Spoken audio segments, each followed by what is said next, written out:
Hey, hey, hey. What's going on? We're about to go live. No. About to do some workshopping of Think and Grow Rich. Let's go.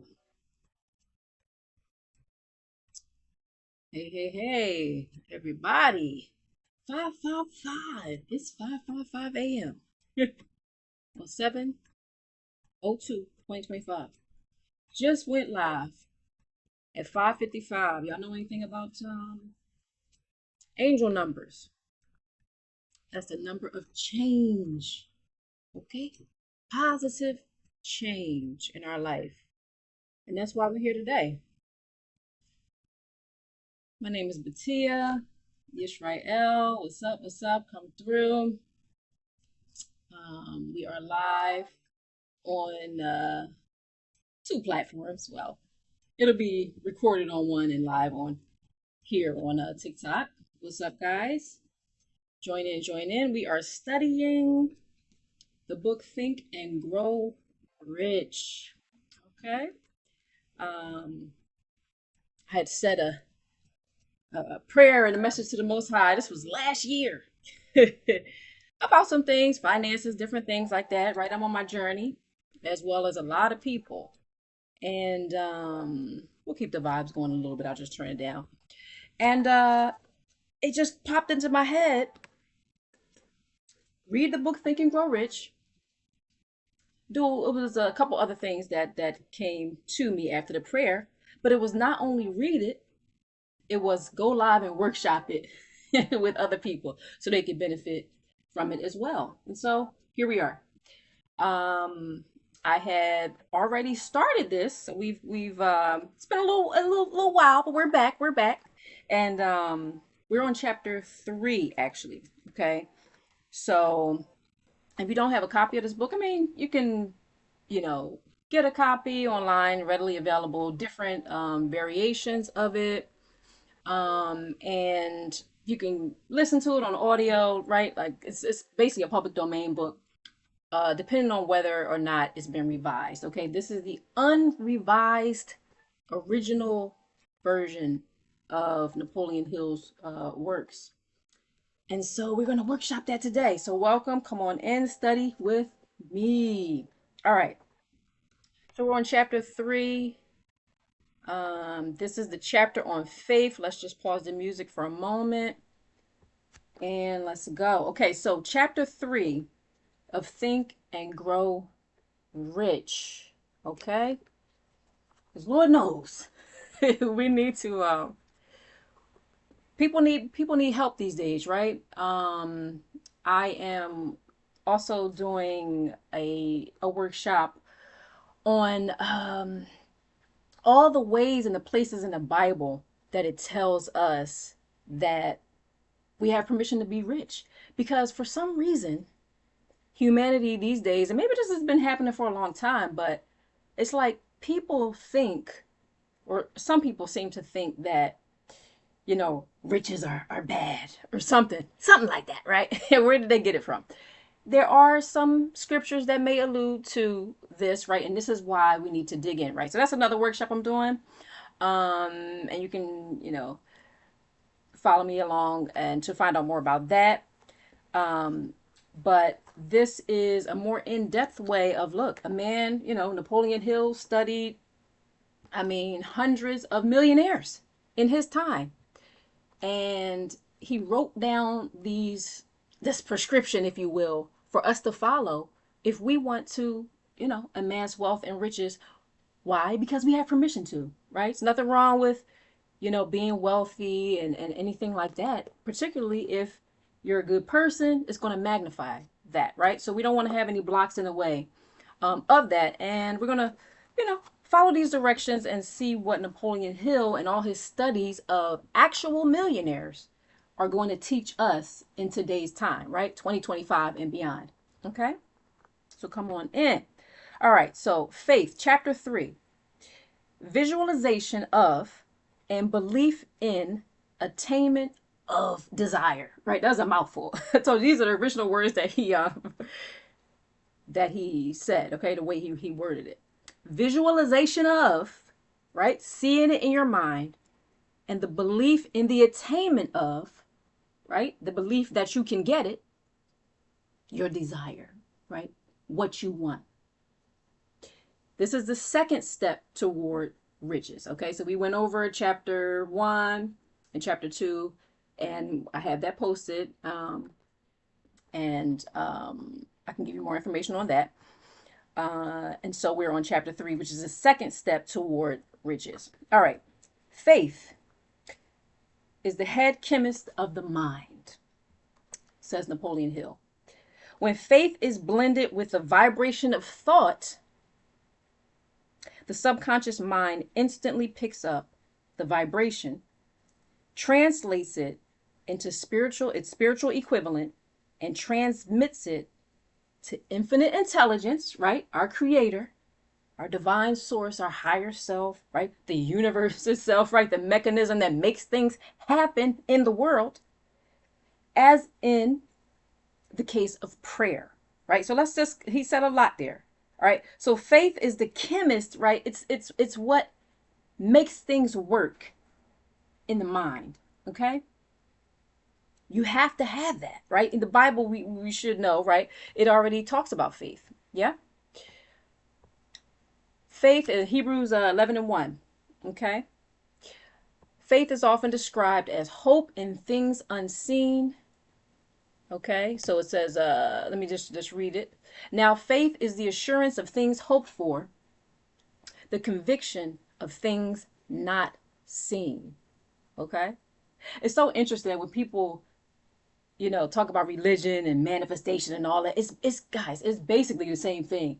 I know some people who, are religious, we feel that word manifestation is like a bad word, right? But it just means you're bringing something from the unseen to the seen. This is the same thing that the Bible talks about. It's the same thing that Jesus talks about. It's the same thing, that causes anything to be created in the universe. So don't be afraid of, manifestation and things like that. But faith is a component, a very important component of what we call manifestation, or bringing things from the seen to the unseen. Again, Hebrews 11:1. Now, faith is the assurance of things hoped for. Right? So you hope for it, but it's the conviction of the things not seen. So there's the conviction part. It's a part that it's like you kind of got to know that it's coming, even though you don't see it. Right? And now some people lose faith. Right? And so this is what Napoleon Hill is teaching us, right? Because he has a prescription, if you will, how to build your faith, because this is a very important step toward riches. You gotta have faith, because when you're birthing anything, okay, including a child, right? Anything, a business, whatever, to get the great job, to, amass more money in the bank account, whatever it is, it takes, you don't see it right away. It's a process. Okay. So we have to build that faith. So when it's blended, your faith is blended with the vibration of thought. Your subconscious mind, which is your deep down, instantly picks up the vibration, translates it into its spiritual equivalent, and makes some things happen, right? Transmits it to infinite intelligence and starts to make it happen. The emotion of faith, love, and mating, we'll just use that word, are the most powerful of all the major positive emotions. When the three are blended, they have the effect of coloring the vibration of thought in such a way that it instantly reaches the subconscious mind. That's where everything happens, y'all. And where everything happens, where it is changed into its spiritual equivalent, which is the only form that induces a response from God, from infinite intelligence, from the universe. Okay. Love and faith are psychic. What does that mean? Related to the spiritual side of you. Okay. Love and faith are related to your spiritual side. Mating, right? I'm using that word, is purely biological. But he's putting this in there because, this is a part of a really strong powerful force that we also have for creation, right? It's purely biological. It's related only to the physical. The mixing or blending of these three emotions has the effect of opening a direct line of communication between the finite, okay, the thinking mind of you, and infinite intelligence where you can make anything happen. It's powerful, but we have to make sure that these three things are aligned to where we want to be, to what we want to create, right? There comes a statement which will give a better understanding of the importance the principle of autosuggestion assumes in the transmutation of desire into its physical or monetary equivalent, right? He says a lot. All right. So he's talking about autosuggestion and how powerful that is to bring the seen, to match the unseen, right? To bring the unseen into the seen. Faith is a state of mind which may be induced, this is very important, or created by affirmation or repeated instructions to the subconscious mind through the principle of autosuggestion. Now, a lot of y'all may have heard this already. And, in terms of how important your subconscious mind is, right? We have a lot of things around, or several things around, that we can access to help us to program and reprogram our subconscious mind, because that's what's running the show. That's what's running the show. The old stories that we've told ourselves. Okay? And how deep they go. And sometimes we don't realize how deep they go, but they're running your life. Right? But what he's saying is that faith is a state of mind which can be changed. It can actually be changed. And we need to do this because it is what? The second step toward riches. You got to make sure your faith is aligned. And the great thing is, you can actually assure that, right? So if you're feeling a little low, feeling a little down, you don't have faith about this because you're thinking about the past and what didn't happen and all that good stuff, looking at other people and the limitations and blah, blah, blah. Just know that your faith can be improved. It can go up. Okay? All right. If you're liking the stream, like it, give me some hearts, let me know you're there. Let me know you're there. I see people coming in. Hey, hey. All right. As an illustration, consider the purpose for which you are reading this book, right? Or we're studying this book, Think and Grow Rich. The object is naturally to acquire the ability to transmute, right? Which just means, transform, basically bring, again, the unseen into the seen, right? We talk about alchemy, magic, and all that. That's what they call it, but that's what we are doing. We're trying to bring those visions that we have in mind to our reality, to our bank account. Okay, or whatever whatever the situation is. Okay? The object is naturally to acquire the ability to transmute the intangible thoughts, impulse of desire into the physical counterpart, which in this situation is money. By following the instructions laid down in the chapters on autosuggestion, that's actually the next chapter, but he's touching on it now, in the subconscious mind, as summarized in the chapter on autosuggestion, you may, here we are, convince your mind, your subconscious mind, that you believe that you will receive that for which you ask.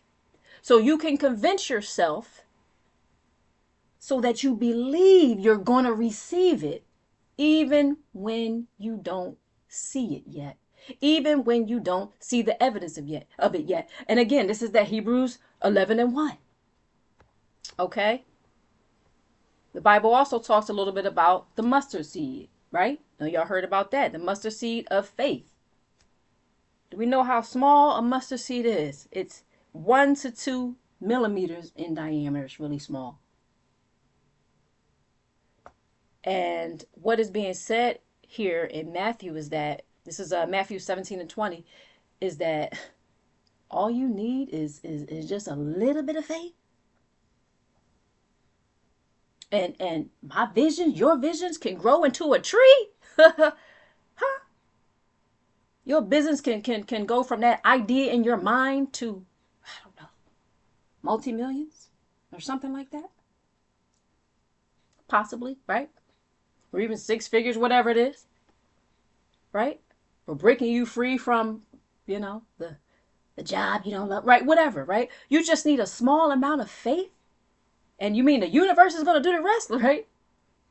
Yeah, in essence, right? There are some other things that we need to do, but we need to, as Napoleon Hill is instructing us, we need to learn how to command and program that part of our body that is running the show automatically. And when we can do that, you just need that little bit of faith, that little bit of energy behind it.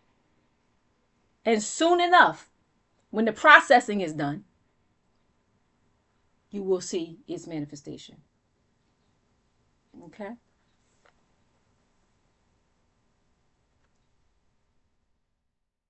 All right. So you may convince the subconscious mind that you believe you will receive that for which you ask, and it will act upon that belief for which your subconscious mind passes back to you in the form of faith. All right, followed by definite plans for procuring that which you desire. Right. So when you program it, you have the faith and all that good stuff,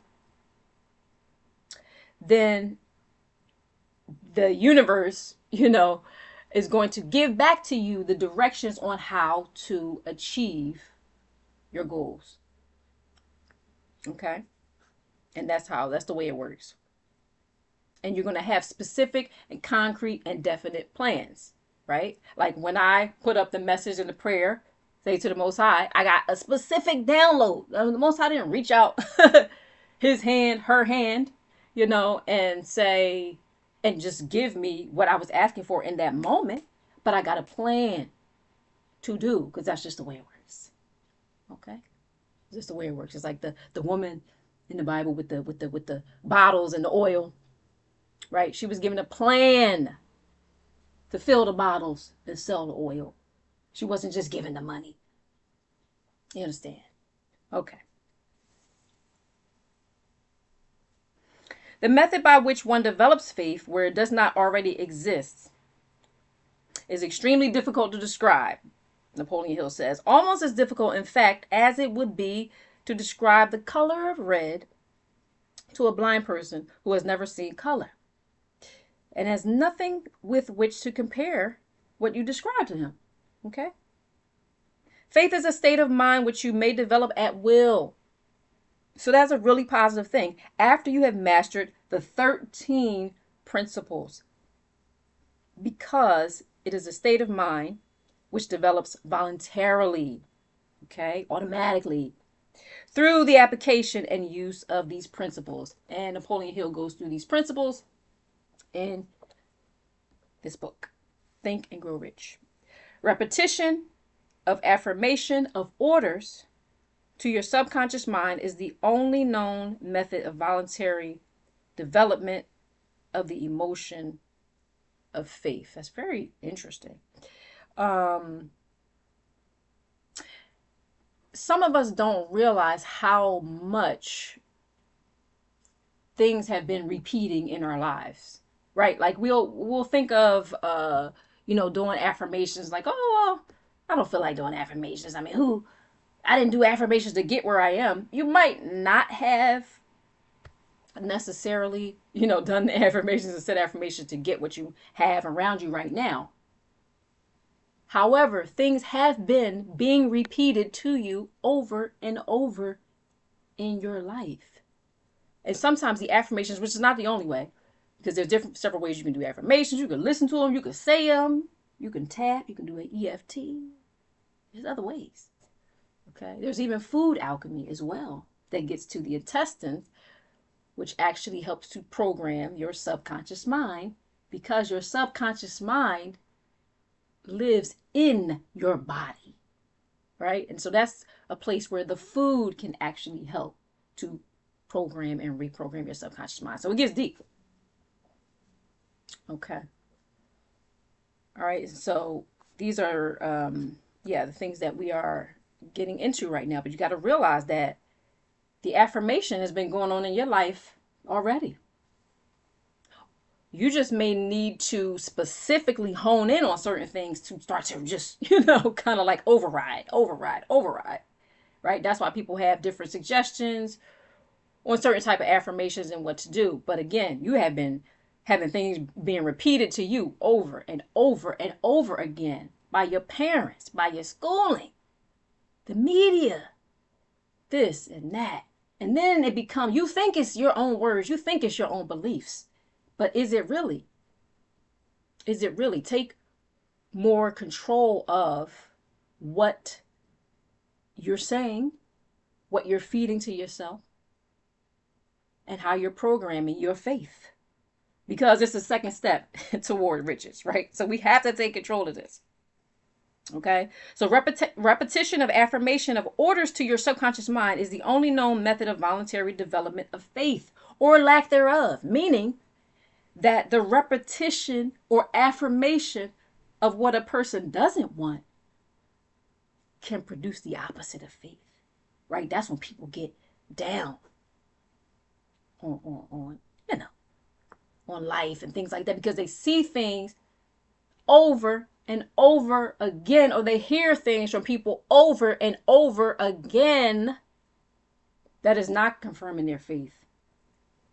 And therefore they see it enough. They think it's true. Oh, people that look like me can't do this or that. People that live where I live, come from where I come from, can't do this or that. People who grew up like me, like all these limitations. I read this, I see. But what I'm trying to get you to see is that it's all a repetition of an affirmation that you have been seeing as a consistent pattern in life. And you can break that and you can reprogram that. Period. But we have to take more control of it. Okay?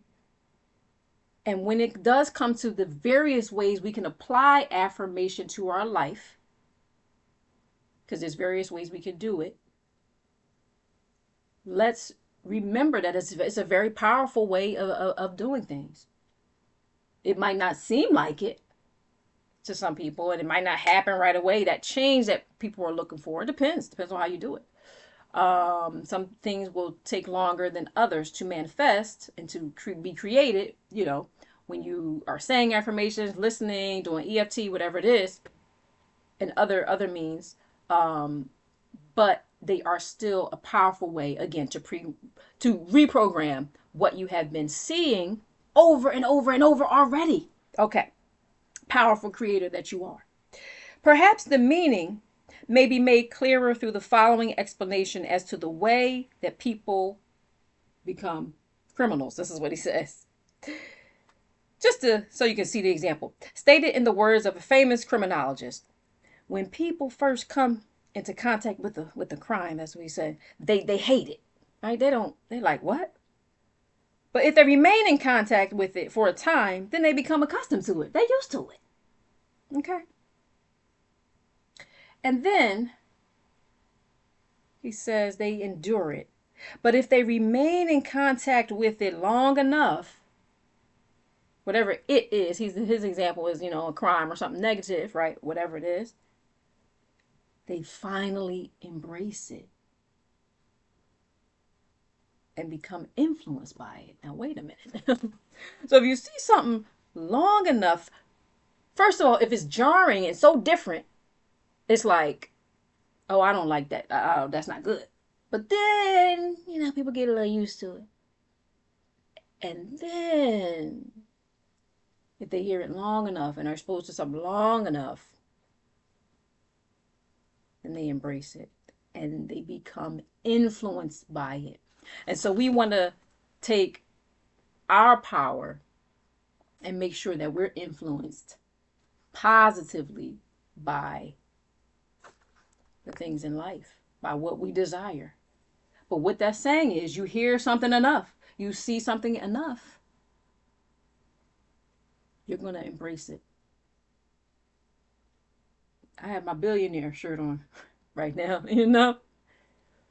If I tell myself in various ways that I'm a billionaire, I write it here, write it on my bank account, wear the t-shirt, tell myself, listen to affirmations, make my own affirmation, write it down,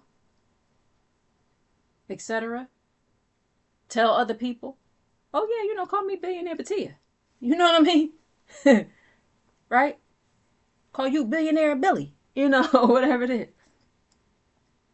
If I do that enough, my mind is going to start to embrace it. Okay? As one example, this is the equivalent of saying that any impulsive thought which is repeatedly passed on to the subconscious mind is finally accepted and acted upon by the subconscious mind, which proceeds to translate that impulse into its physical equivalent by the most practical procedure available.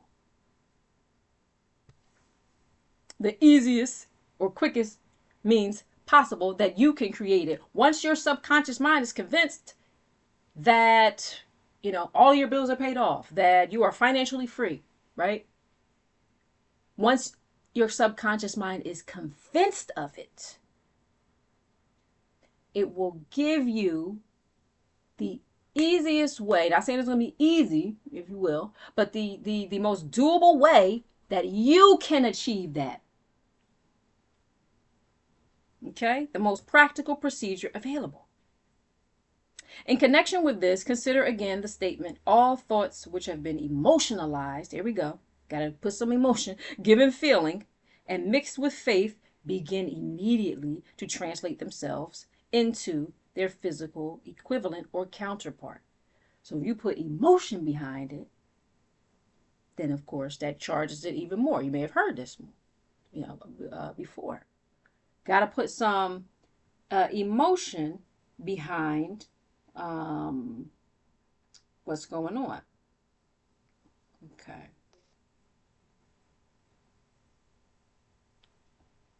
All right. In connection with this, right? Also, consider the statement, all thoughts which have been emotionalized and mixed with faith. So they're emotionalized, given feeling, and then they're mixed with that little mustard seed of faith. They begin immediately to translate themselves into their physical equivalent or counterpart. The emotions or the feeling portion of thoughts are the factors which give thoughts vitality and life and action. So you got to have some feeling with it, okay? The emotions of faith, love, and mating, okay, when mixed with any thought impulse, gives it greater action than any of these emotions can do by themselves. Not only thought impulses which have been mixed with faith, but those which have been mixed with any of the positive emotions or any of the negative emotions, because this can work both ways now, may reach and influence the subconscious mind. This is why we need to be very aware of what we're putting in here. Okay? What we're watching, what we're consuming, who we're around, what we're eating, because that affects our mind and our body as well, and the finances. Okay. From this statement, you will understand that the subconscious mind will translate into its physical equivalent a thought impulse of a negative or destructive nature just as quickly as it will act upon thought impulses of a positive or constructive nature. This accounts for the strange phenomenon which so many people, millions of people experience, referred to as, quote, misfortune or bad luck, right? We like to focus on the good luck and the good fortune and all that good stuff, right? But this accounts for that, all right? There's also a saying where they say the rich get richer, right? You know the rest. It's because why? It's because the evidence around them is something that they keep seeing and they keep focusing on, and they keep repeating and building upon and building upon and building upon. And if it happens to be what they call a negative, manifestation situation, then We have to know how to interrupt that pattern. You got to know how to interrupt that pattern so that you do not keep building upon and building upon what you do not desire. Okay? There are millions of people who believe themselves doomed to poverty and failure because of some strange force over which they believe they have no control. Wow. They are the creators of their own misfortunes because of this negative belief, which is picked up by the subconscious mind and then translated into its physical equivalent. Napoleon Hill is saying that's all that's going on. That's how powerful you are to create your reality. Oh, ye of little faith. Build it up so you can have more. So you can interrupt any negative pattern. And then, what does it say? It says the universe, basically the subconscious mind, will translate your good things into their physical equivalents. And we have the power to do that. This is an appropriate place at which to suggest again that you may benefit by passing on to your subconscious mind any desire which you wish translated into its physical or monetary equivalent. Okay? In a state of expectancy or belief that the transmutation, that bring the unseen to the seen, will actually happen. This is the part where you do it. Your belief or faith, so he's using those interchangeably, is the element which determines the action of your subconscious mind. There's nothing to hinder you or to stop you from deceiving your subconscious mind. Wait a minute, you can't trick it now. You can't trick it. It has to be real, because all it does is take commands. And when I say all it does, I don't mean that lightly. But what it does is takes commands, so you can't trick it.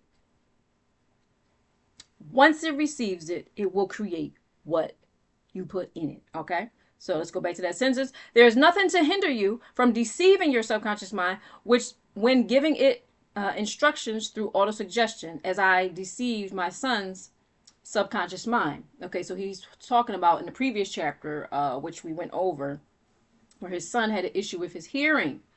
He was born that way, and this little baby was convinced that he couldn't hear. And he was born with certain portions of his ear just not being developed actually at all.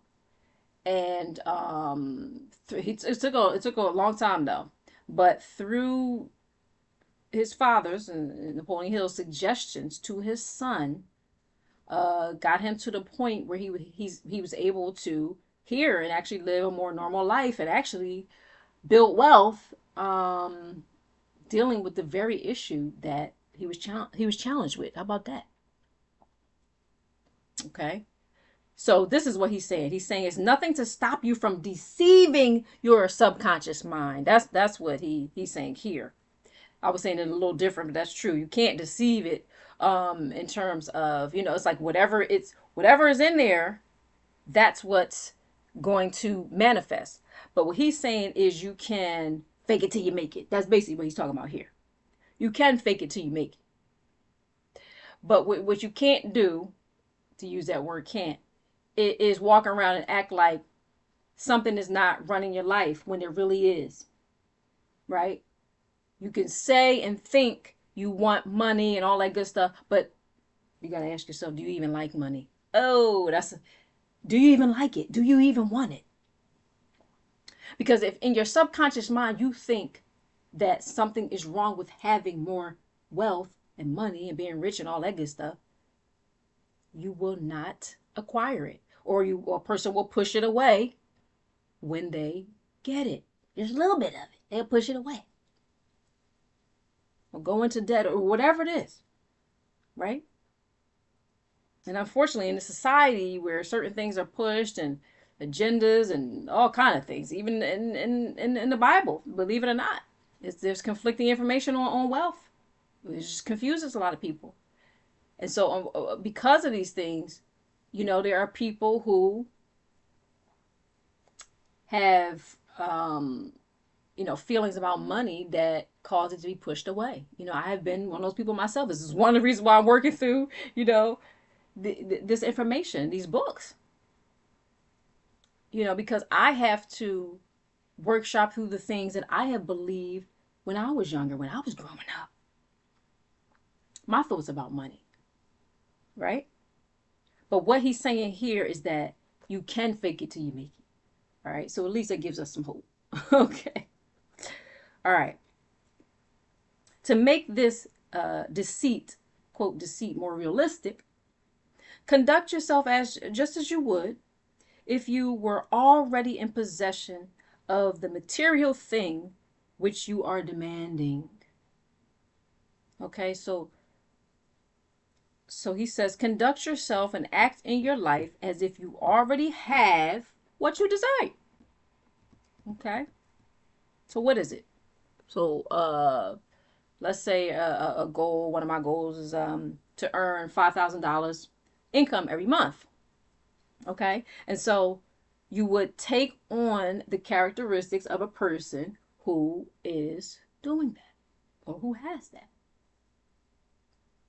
Okay, just for an example, right? In the various ways you can do that. When you call on your subconscious mind, the subconscious mind will transmute it into its physical equivalent by the most direct and practical media available for you. Any order which is given to it in a state of belief, but it has to have a state of belief or faith that the order will be carried out. Okay? Surely enough has been stated to give a starting point from which one may, through experiment and practice, acquire the ability to mix faith with any order given to the subconscious mind. Okay? Perfection will come through practice. So it takes some practice. But through experiment and practice, you can acquire the ability to add faith to any order or anything that you want. Any of your desires, you can add faith to that. That's just what he's saying. Like, it's possible to do. But it cannot come by just reading instructions. Wait a minute now. That means we have to do something. Right? We got to do something now. What does the Bible also say? Faith without works is what? Gotta have the works. Okay? It's all congruent, right? Whether you read a secular book or a religious book, like if it's truth, it's truth. Okay? If it be true that one may become, let's say, a criminal by association with a crime, and this is a known fact, he's saying, studied. Wow, that's deep. Association is everything. Association is everything. But if that's true, right, that a person can, go down the wrong path by just being associated with people that's doing certain things, then it is equally true that one may develop faith by voluntarily suggesting to the subconscious mind that one has faith. Like, I have faith. You know the song, gotta have faith, faith, faith. I have faith. Just change the words a little bit. you got it already. All right, so he's saying you can suggest that you have it in these various ways, and then you can develop it. Okay? So the mind comes finally to take on the nature of the influences which dominate it. Okay? Understand this truth, and you will know why it is essential for you to encourage the positive emotions as dominating forces of your mind. It is so important. It's important. It's like no matter what is happening, you gotta figure out a way interrupt, if it's a negative pattern, you just start to tell yourself, oh, look in the mirror. It's a quick one. All is well. All is well. Just say all is well. Look into your eyes and say all is well. I'm good. Everything is great with the situation. Thank you, God. Thank you, Most High. I'm good. Everything is great with the situation. All is well in my life. That's a quick one. You are beginning to reprogram your mind. And yes, a very powerful way that you can reprogram your mind or reprogram anything or make certain things happen is by looking at yourself in your eyes, the windows of the soul, or looking in the mirror and stating things. It's very, very, very powerful. Utilize it with your proper discretion. Seriously. But it's very powerful. Okay? If you understand this, you will know why it is essential for you to encourage the positive emotions as dominating forces of your mind and discourage and eliminate negative emotions. Discourage and eliminate negative emotions. Like, pardon me. That's how powerful it is. He's like, look, no matter what's happening, your body is picking it all up. So just discourage and eliminate negative emotions. A mind dominated by positive emotions becomes a favorable abode, right? House for the state of mind known as faith. A mind so dominated may at will give the subconscious mind instructions which it will accept and act upon immediately. Oh, yeah. So sometimes it is. It's fast now. Sometimes it is fast. Depends on, how you have programmed it. Faith is a state of mind which may be induced by autosuggestion. So here's the next part of this chapter. Again, chapter 3. Think and Grow Rich. All down the ages, the religionists have admonished, right, struggling humanity to have faith in this, that, and the other. He says dogma or creed. That they have failed to tell people how to have faith. He said, y'all telling us what to have now, but now you got to tell us how to have it, right? So he's kind of giving us this manual to do it. Now, I do think, or I would say that the Bible in certain places would tell you how, but again, to some degree, that is correct. Sometimes you need to have more in-depth study, right? Because even the Bible itself can say certain things, but, this was a whole context and a whole lifestyle. And so we're reading these words thousands of years later, right? In this case, generations later. Yeah. And so almost 100 in the case of his book here. But and so there has to be a way to learn how to practically, do these things, right? So that's a good point. Okay, they're telling us to have faith, but tell me how now. How to build it now.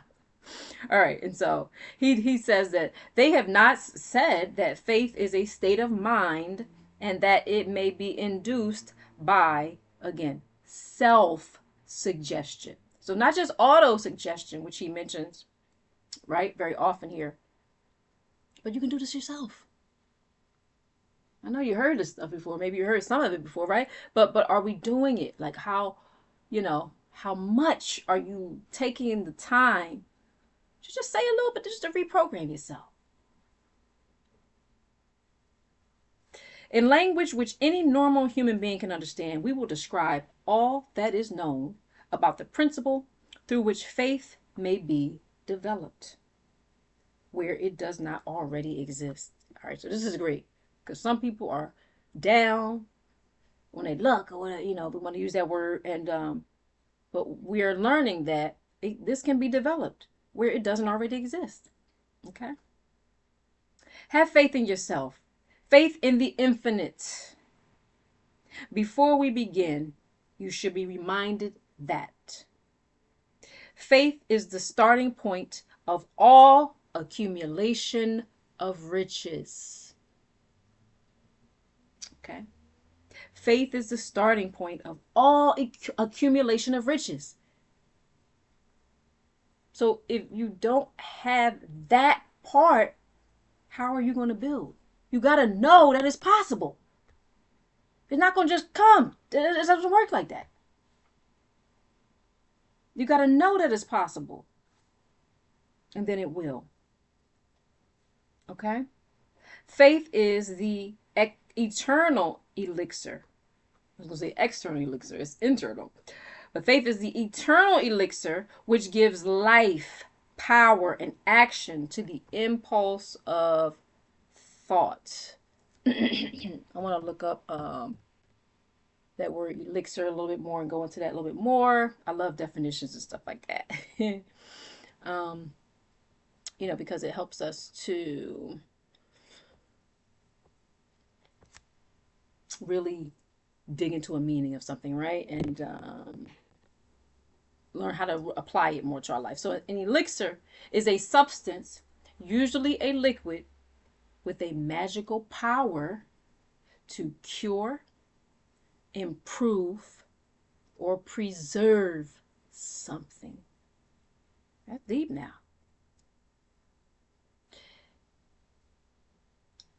A substance that has a magical power to cure, to improve, or preserve something. That is what faith is. It gives life and power and action to your impulses of your thoughts. The foregoing sentence is worth reading a second time, and a third, and a fourth. I think I did at least a couple times. And it's worth reading aloud, right? Which we've done. Faith is the starting point of all accumulation of riches. All right. I think he said that again. Faith is the basis of all miracles and all mysteries which cannot be analyzed by the rules of science. Faith is the basis of all miracles and all mysteries which cannot be analyzed by the rules of science.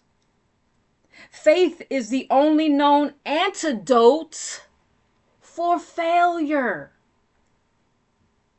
What is an antidote? A solution, right? Wow, there's an antidote for failure. Okay. This is let me see. This could also be a chemical or a liquid. A way of preventing or acting against something bad. So if you feel that you failed at anything in life before, by building your faith in this moment can actually act against failure in the past, in the present, or what have you. That is powerful. That almost means that there's no such thing as failure if you keep going, right? Have you ever heard anything like that before? Basically, that's what it's saying. An antidote to failure. That's powerful, right? If you fall down and you get up, get back up again, as the song goes, right? Faith is the element, the chemical, which when mixed with prayer, all right, gives one direct communication with infinite intelligence. So they saying, so have a little bit of hope now. You got a little bit of hope. You got enough to reach out to something larger than you. Now, I would say that even if a person is atheist, I don't know, they deconstructed Christianity. They've been through it. They constructed any kind of other religion they've been in because they're confused, but they know it's a God, or some people don't. They don't believe it because they haven't seen the evidence. There's just so much. It's just human beings. We just run the gamut of what we believe is going on around here. Right? But I would say, no matter what part of the spectrum a person is on, you know that there is something beyond yourself, your human self, that created you. Now, you can say it's our higher self and it's all that. Even if we talk about higher self and we are God, because I'm in that movement. I had a vision one day that everything is God and that we are the cells inside of God's body. So if I'm a cell inside of God's body, which is the universe, then what would that make me? Right? So that's where the We Are God movement. It's not just saying like, I am God by myself, you're God by yourself, that type of thing. It's like your own body. Think about how many trillions of cells you have in your body. But I can call you one entity. Okay? Bree, or, the different people. I could call you one entity, but are you really? It's your consciousness, yes, but you're made up of trillions of other parts that make up you. That's, but when we talk about God as the ultimate source, the Most High, we are talking about that consciousness that is over all of us, right? Even the avatars, which is the, quote, physical representation of God on earth. But the source is outside of even all of that. But what I'm saying is that even if you don't even believe in that, and you are all way on the other side, well, I don't know about if there's a God because we look around the world and all these things are happening. Or whatever reasons that have convinced a person that what it is or what it's not. You know that you are a part of the universe. And you walk outside and you look at that sky and all that, you have to look all the way up to look at the sky. You got to look all the way up. You know that there is something greater than you. Even if you just want to call it the universe. And so this is when you can reach out in prayer to the larger force that has placed you here. Okay? Nature itself. Because all these things were created by our Creator. But he's saying that faith, then mixed with prayer, oh my goodness, gives one direct communication with Source. Faith is the element which transforms the ordinary vibration of thought created by the finite mind of a human being into its spiritual equivalent. Faith is the only agency, he's repeating, he's honing it in now, is the only agency through which the cosmic force of infinite intelligence can be harnessed and used by a human being. Every one of the foregoing statements is capable of proof. He said, I got proof of it all. I got proof of it all now. The proof is simple and easily demonstrated. It is wrapped up in the principle of auto-suggestion. Auto-suggestion. He's going to say it. It's a theme. It's a whole theme of the next chapter, which we're not going to get into this AM, this rising. It's 6:48 a.m. where I am. Grand rising to you, grand rising. Whoever's in the live over here. Hopefully y'all come in and say hi. If I have anybody watching me in the hallway, I know how sometimes y'all do around here. On TikTok and all that good stuff. Yeah, we live on TikTok and I'm recording it over here. Okay, so I can put it up as a full video. I may break it up in parts. But anyway, so every one of those foregoing statements, he said, is capable of proof. He has proof of all the stuff he just said now.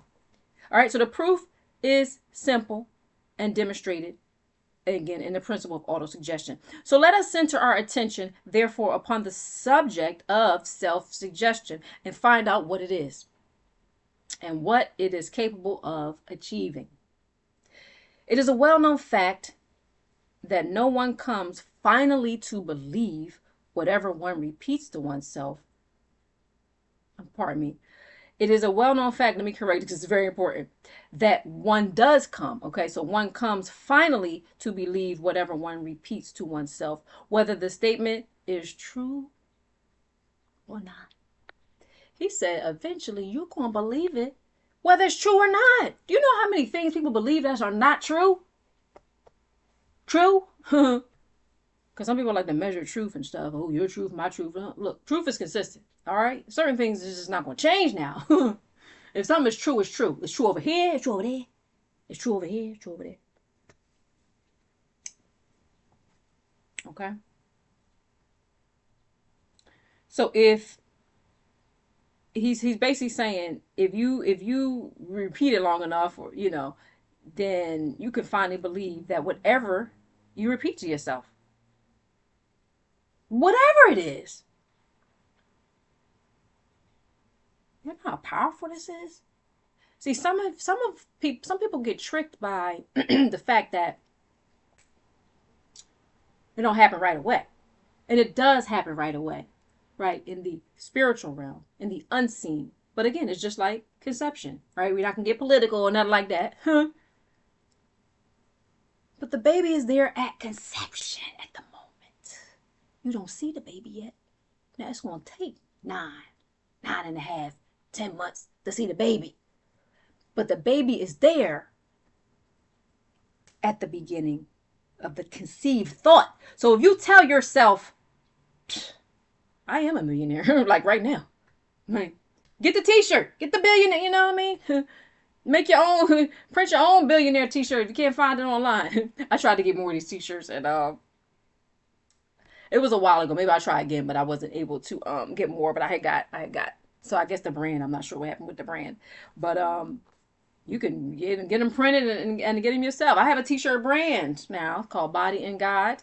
Yeah, it's all about my metaphysics and all that good stuff. How we are the avatars of God and all that good stuff, right? So there are ways you can do this, but start to again align yourself with these beliefs, and you will start to believe it. Yeah, and then you're going to start to see the evidence of it after a while. People don't generally become discouraged when they don't see the baby 2 days after conception. You don't see nobody saying, oh, I'm just using, oh my God, we're pregnant. Ah. And then 2 days later, where's the baby? I mean, hey, I done said, it says we're pregnant right here. It says it right here. It says yes. It say yes right there. It say yes right there. Where the baby at? It's 2 days. Sir, ma'am, ma'am, no, ma'am. Not to be, triggering for any, because, there are things that, we just pray for the health of, all of the children that are born in the world. We know that things, happen in various ways when people are whether trying to get pregnant, have fertility and things like that, right? So I'm not making light of anything like that. Yeah, I hope you get what I'm saying. What I'm saying is that in a normal, healthy pregnancy, nobody is going from looking at the strip where it says, I'm pregnant, or, the person is pregnant, to expecting the baby next week. You know that it's a natural process. So it's the same with the things that you desire. Are we getting that? That's a good one now. Take that one now. Write it down. Okay. All right. Okay, so it says that, again, it's a well-known fact that one comes finally to believe whatever one repeats to oneself, whether the statement be true or false. If a man repeats a lie over and over, he will eventually accept the lie as truth. Moreover, he will believe it to be the truth. See, the belief is the feeling with the information. It's the feeling of it. Man, can somebody even tell you something that's really true, that's opposite of what you may believe? They can, but it's a challenge for people to change beliefs because there's feeling with it. They almost convinced of whatever the situation is. And people can be, unfortunately, convinced from a lie. Oh my goodness. What?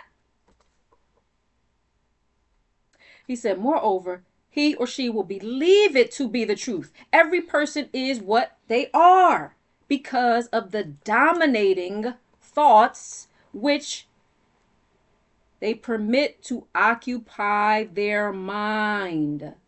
What kind of thoughts are you permitting to occupy your mind over and over and over and over and over and over and over again? My gosh, what are you watching over and over and over again that you're convincing yourself, oh, that's fiction. That's just a movie. You're scaring yourself. To whomever this apply. Like I don't even watch like scary movies anymore. I'm just saying. You just call me whatever. I don't watch much movies at all anyway. Unless it's really, really good. Like I watch Black Panther, like I watch stuff like that. But like I don't, because I know the power of creating reality, and things like that, creating content, if you will, and how powerful that is. So give me one moment. And so, yeah, it's a powerful thing to plant seeds in your mind and watch things. Um, yeah. So yeah, I don't put just whatever like in my mind just from somebody else's program. Cannot do that unless the program is something that you agree with and you're curating, and you know that, yeah, maybe even if it is somebody else's quote agenda, because agenda could be good, right? It's something positive for you. Then yeah, program your mind, or allow someone else to program you. If like this is a mind program, Think and Grow Rich, because we want to be programmed this way though. Do you? That's the question, huh? Okay. So thoughts which a person deliberately places in their own mind and encourages with sympathy, so encourage with sympathy, and with which he mixes any one or more of the emotions constitute the motivating forces which direct and control their every movement, act, and deed. My gosh. Let me say that. Let's say it again, because he's very wordy, which is fine. Napoleon Hill. I like words, but he's very wordy, the way he describes things. So, thoughts which a person deliberately places in their own mind and encourages with sympathy. Encourage. And with which they mix. Now you got to mix it now. With any one or more of the emotions constitute the motivating forces which direct and control their every movement, act, and deed. Okay? Comes now a very important statement of truth. Thoughts which are mixed with any of the feelings of emotions constitute a magnetic force which attracts from the vibrations of, okay, I think it says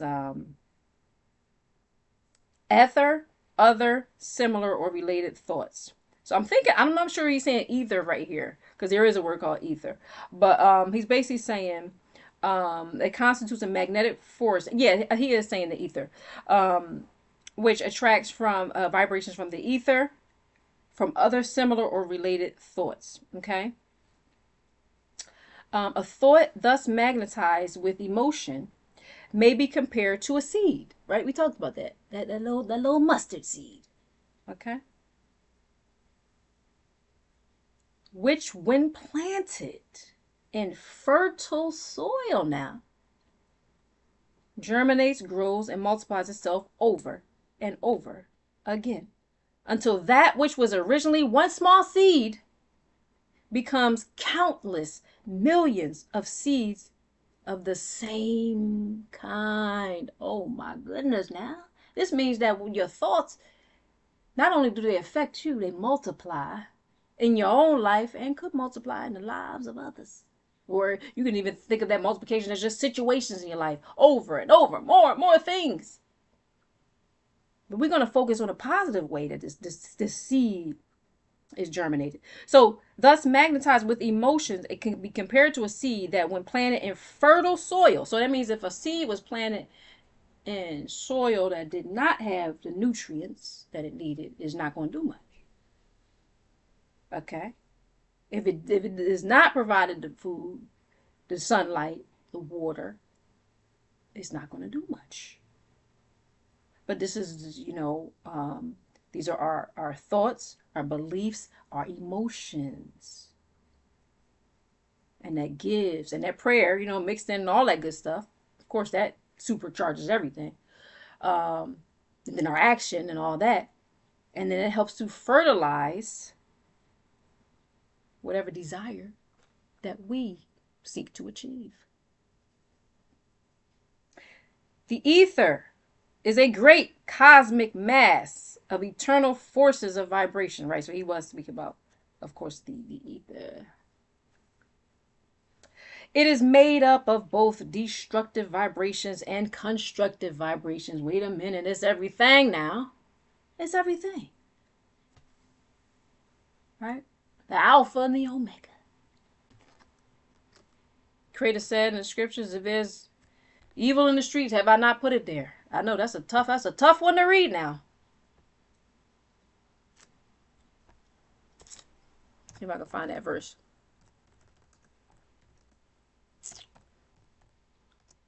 In the streets.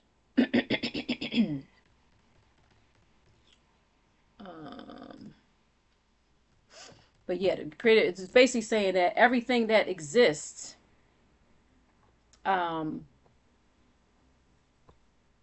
everything that exists has been created by the creator. I mean, you can just go in the beginning, creator made good and evil. It's the same thing. Okay. So he said the ether is made of destructive and constructive vibrations. All right.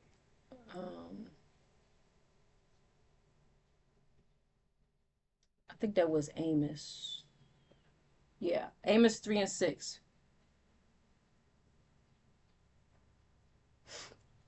They're using it in a certain context, so I would have to actually really look at that. Okay. The creator has created good and evil, and it's all in the ethers. And so we need to focus on the positive. It carries at all times vibrations of fear, of poverty, of disease, of failure, of misery, and vibrations of prosperity and health and success and happiness. Amos 3 and 6. Shall a trumpet be blown in the city and the people not be afraid? Shall there be evil in a city and Yah, the Lord, have not done it?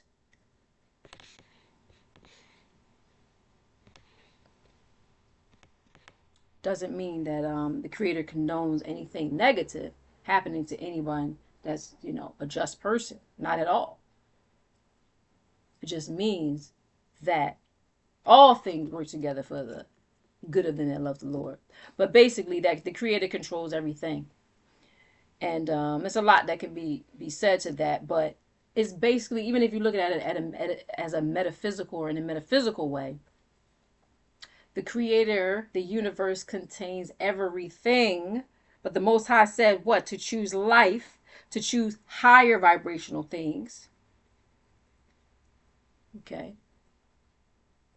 That was what we were told. But the universe has to have everything included in it because that is fair. That is balance.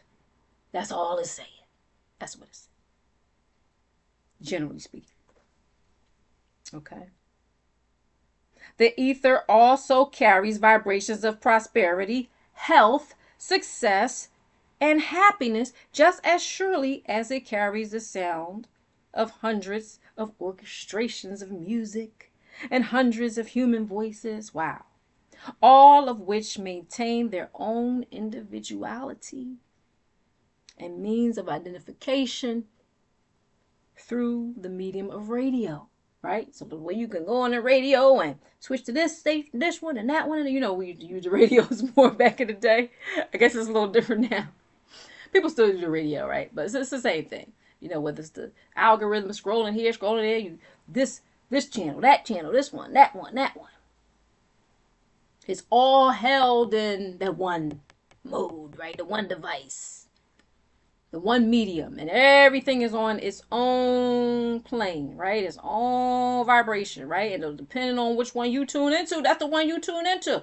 And they're not all mixed together. They're all keeping their individual identity. That's what he's saying right now. So which one are we going to tap into? From the great storehouse of the ether, the human mind is constantly attracting vibrations which harmonize with that which dominates that human mind, basically, okay? And he's doing a lot of repeating because you got to emphasize things. Any thought, idea, plan, or purpose which one holds in one's mind attracts from the vibrations of the ether a host of its relatives, adds these relatives to his own force, and grows it until it becomes the dominating, motivating master of the individual in whose mind it has been housed. My God, today, any thought, any thought, y'all, or idea or plan or purpose which one holds in one's mind attracts from the vibrations of the ether, the power around you, the invisible web around you. That's the ether now. A host. A host is like an army. It's like a group, basically, of relatives. He said a host of his own relatives. I mean, this brings more of them ideas, those plans, those thoughts, those words. When you put them out, the ether brings more of it. Relatives. Oh, come on now. You feel like this? Oh, you feel like it's going to be a great day today? Okay. We're going to prove it to you over here, over here, over there. Oh, you don't feel like it's going to be a great day today? Oh, okay. Well, unfortunately. Then that's going to be proven over there, over there, over there, over there, too. And more of his relatives. You understand? It just starts to pile on. Whatever the idea is. So wouldn't that mean it's important for you to make sure that the ideas, the plans, and all that good stuff are what we desire? Because not only is it just that one thought, but it's multiplied, okay? It's multiplied. Powerful. Now let us go back to the starting point and become informed as to how the original seed of an idea, plan, or purpose may be planted in the mind.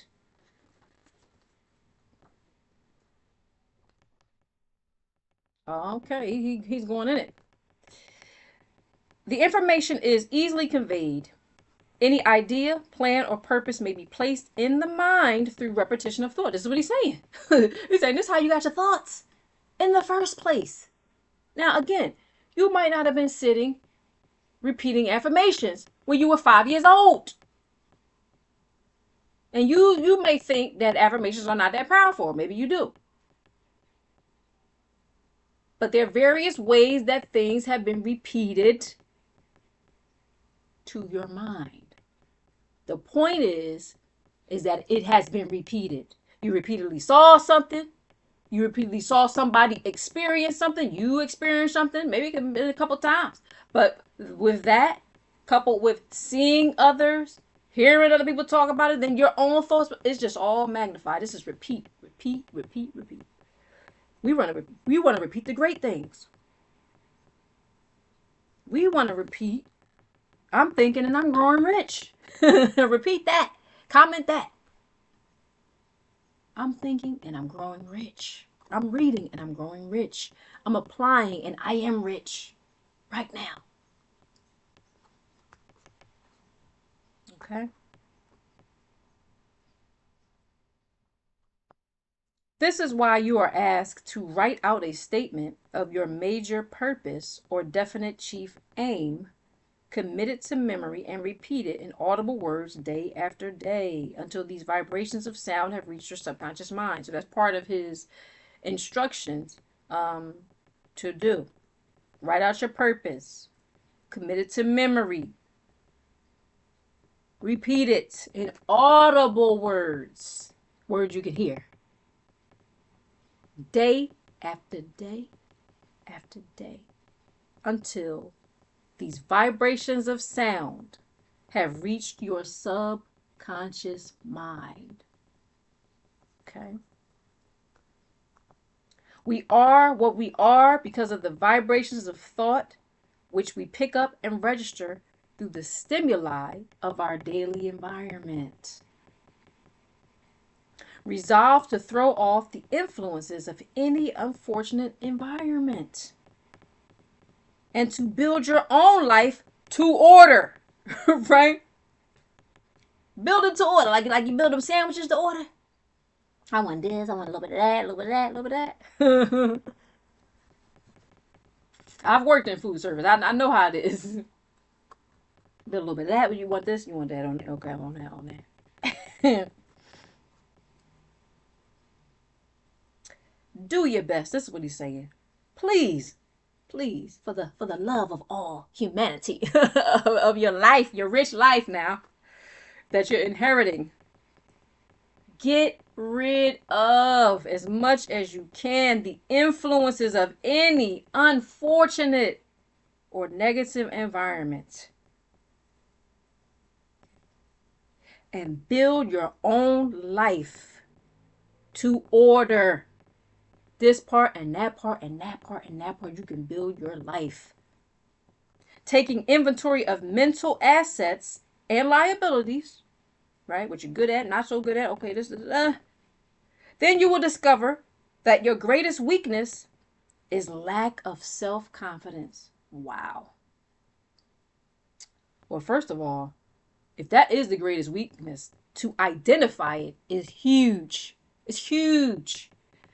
Because if he's saying, after interviewing hundreds of millionaires, okay, Napoleon Hill, thinking and growing rich, that he's found that the greatest weakness is lack of self-confidence, then that means that gives us something specific to work for. And that means that if we begin to build our self-confidence,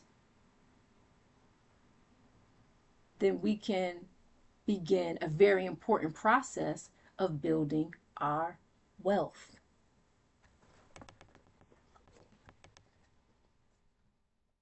Okay.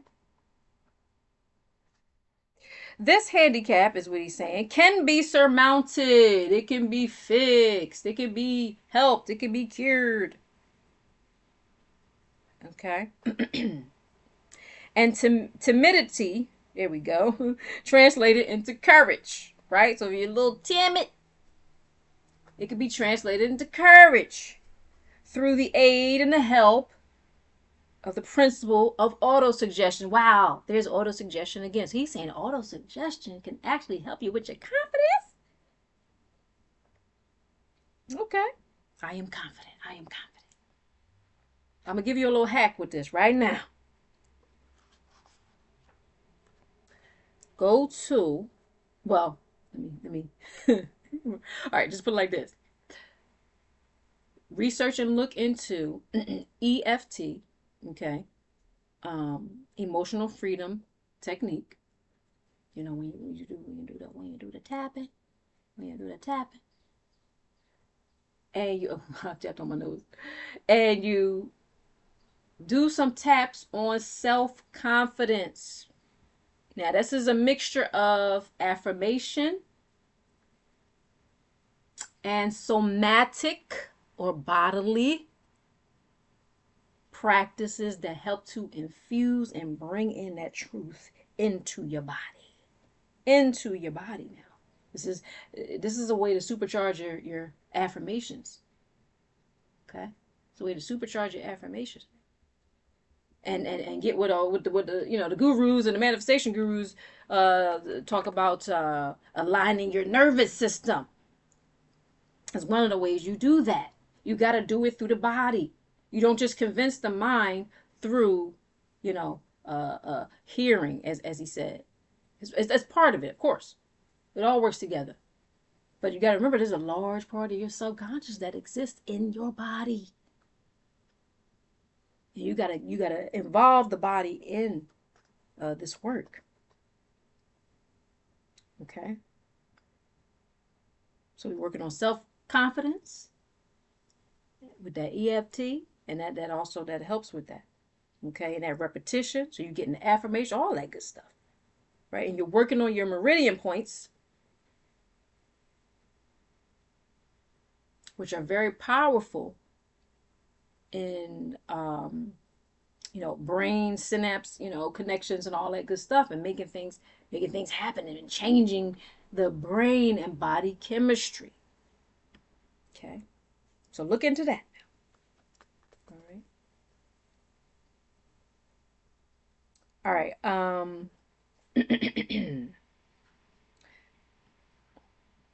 One moment. Okay, so we are what we are because of the vibrations of thought, which we pick up and register through the stimuli of our daily environment.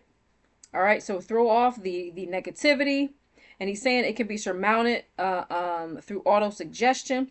The application of this principle may be made through a simple arrangement of positive thought impulses stated in writing, memorized, and repeated until they become a part of the working equipment of the subconscious faculty of the mind. The writing, I will say, even with myself, when I do my affirmations and stuff, I could use doing more writing, because I don't usually write them as much. But that is a part of, again, I was saying, the somatic and the bodily work that needs to be done to bring this information through the body and bring it out from the unseen to the seen, because this is what we're doing. So if you can take a thought and you can write it out on paper, now it's tangible. Now you can literally see it. And that actually helps to facilitate, the power of basically making the actual situation a reality in life, right? So that actually makes a lot of sense. And of course, the Bible does address that already anyway, right? Write the vision and make it plain. Okay. Okay.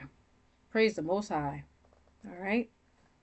I hope we kind of feeling. I'm feeling a little vibe right now. I'm feeling a little vibe. So I appreciate anybody who's watching over on TikTok and the recording when I put that up as well. We feeling the vibe. Thank you, Most High. Thank you, Napoleon Hill. Okay. All right. Self-confidence formula. Okay, now here it is. Self-confidence formula.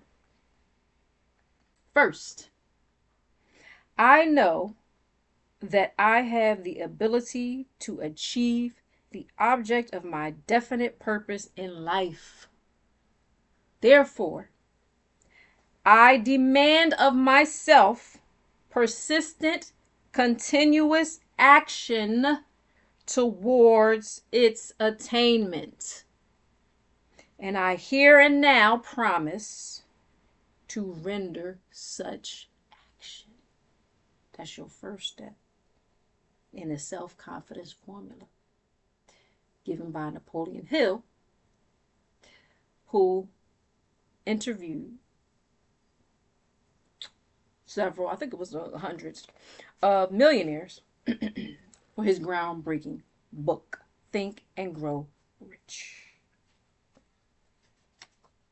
Oh, I'm not exaggerating on that number, but I know it was a number of millionaires, right? Um, and so that's the first step. You have to demand from yourself and actually do something, which is what? Have and show continuous action. Action towards the attainment of what was the earning $5,000 every single month. You know, having a best-selling clothing brand. What is it? Working from home. Uh, we talk about finances here, but just give me anything. Having my desired body weight, right? Perfect body weight, whether it's up or down, right? Whatever it is, whatever it is. Having the ideal relationship, turning my relationship into the ideal relationship, or getting free of the toxic relationship. I mean, we could go anywhere. But you need to demand from yourself persistent, continuous action towards the attainment of your goals. Okay. And you have to promise to do it. Number two in the self-confidence formula by Napoleon Hill. I realize the dominating thoughts of my mind will eventually reproduce themselves in outward physical action and gradually transform themselves into physical reality. Therefore, I will concentrate my thoughts for 30 minutes a day upon the task of thinking of the person I intend to become, thereby creating in my mind a clear mental picture of that person. Wow, that's deep. So let's just, for 30 minutes a day, because you know that the dominating thoughts of your mind will eventually reproduce themselves in physical action and gradually transform themselves into your reality. You're going to concentrate your thoughts for 30 minutes a day. 30. Upon the task of thinking of who you intend to become, and thereby creating in your mind a clear mental picture of that person. 30 minutes a day. I'm going to do that. Who's with me? All right, I'm going to take some notes here now. So we got the Napoleon Hill Self-Confidence Formula, Chapter 3. All right, so I'm writing it down. So this is real time. We live now. That's what you got to do. When I do these are workshops. Okay. And we're all doing it. So the first basically is the knowing of that. It's the action. The second is what action? Well, part of it is 30 minutes daily. So this is not 30 minutes a day like listening to somebody else's affirmation. Nothing wrong with that. It's just not the part that we're doing. It's 30 minutes a day on thinking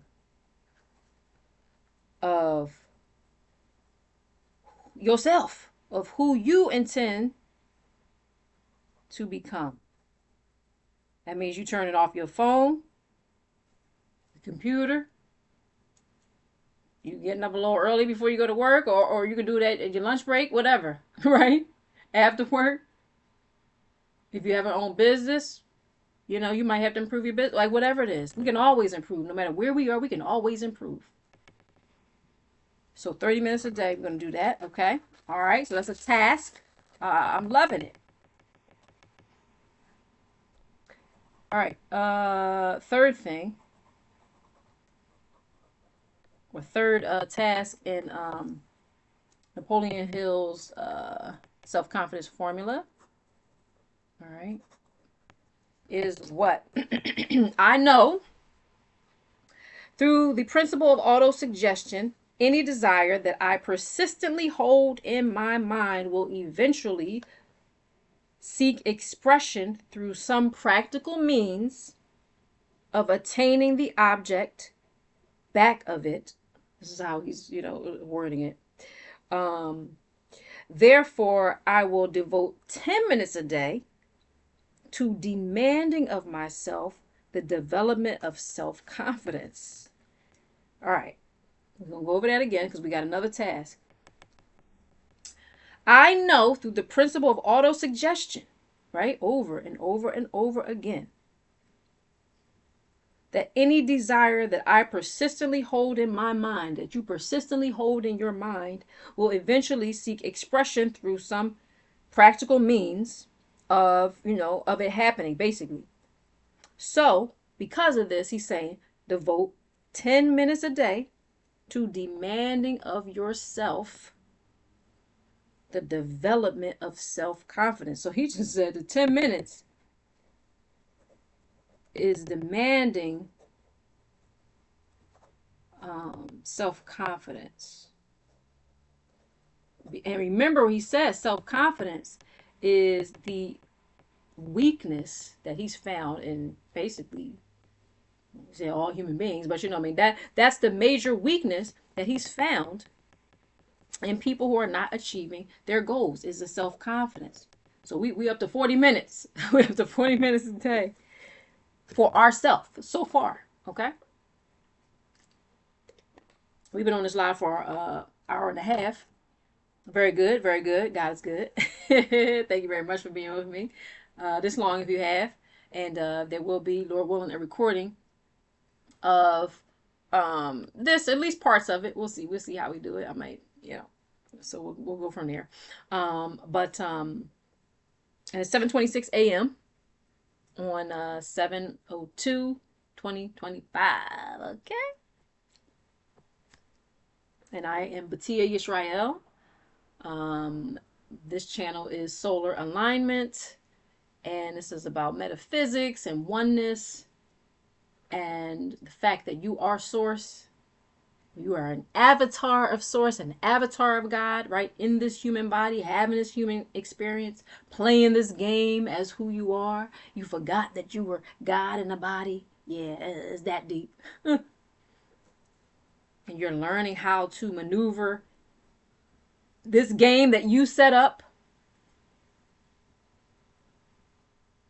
to remember your divinity and your power. And that's why we're here. That's why I'm here as your, virtual mentor, one of your virtual mentors, your teammates, if you will. I heard one who was teaching coaching. He was like, just, you can come as the guide, not the guru. You don't have to be the guru and have all the answers, if you will.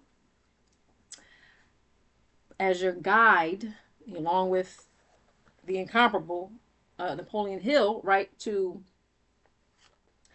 help you to reach these goals, to align yourself to light, to align yourself to wealth, prosperity, health, oneness, and knowing who you really are. Knowing who you really are, right? So that's what my clothing brand is about, Body and God. And if I can figure out a way to, we're going to get something on TikTok Shop, we can do that too, because that'll probably, you know what I mean? Like I said, I'm on this journey with y'all. I'm reading this book. This was my assignment to me, and then God told me to just workshop it live. I was like, okay. I already love to, I love to make content and help people and things like that, And again, you don't have to have it all figured out to help people on a journey, right? But you can be maybe ahead a few steps here and there and say, okay, this is how I got this far, and so hopefully you can gain some value from what I have to offer in my various ways. I also sing. I also have a music channel under my name, Batia Yisrael.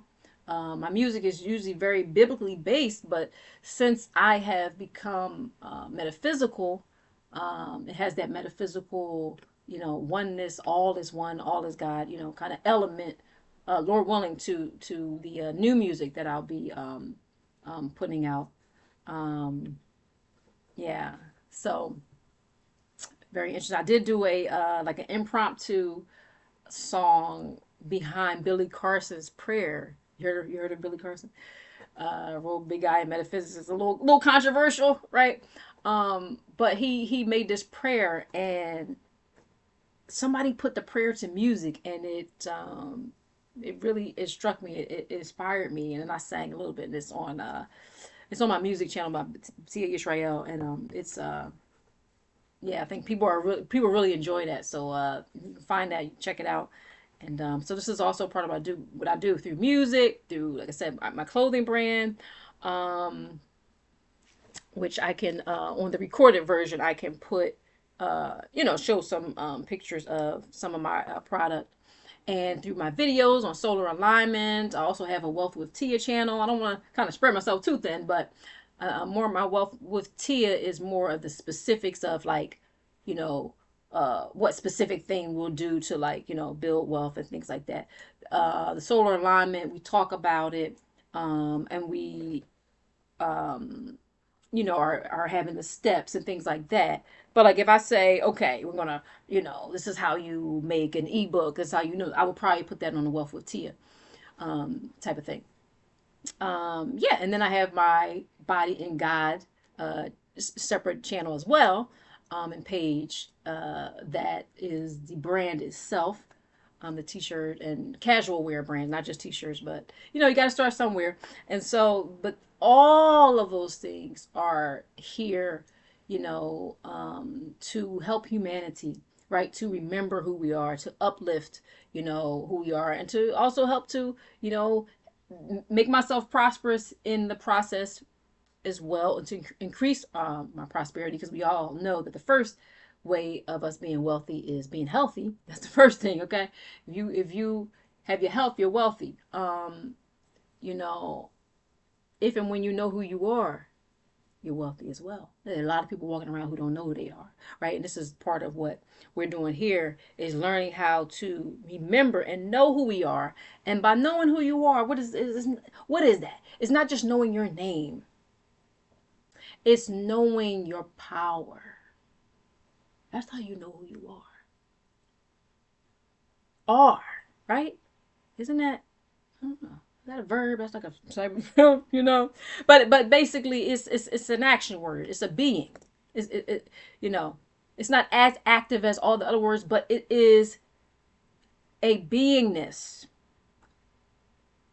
So if I am somebody, then that means I'm demonstrating and showing the power of being that. It's not just in a name. Praise the Most High.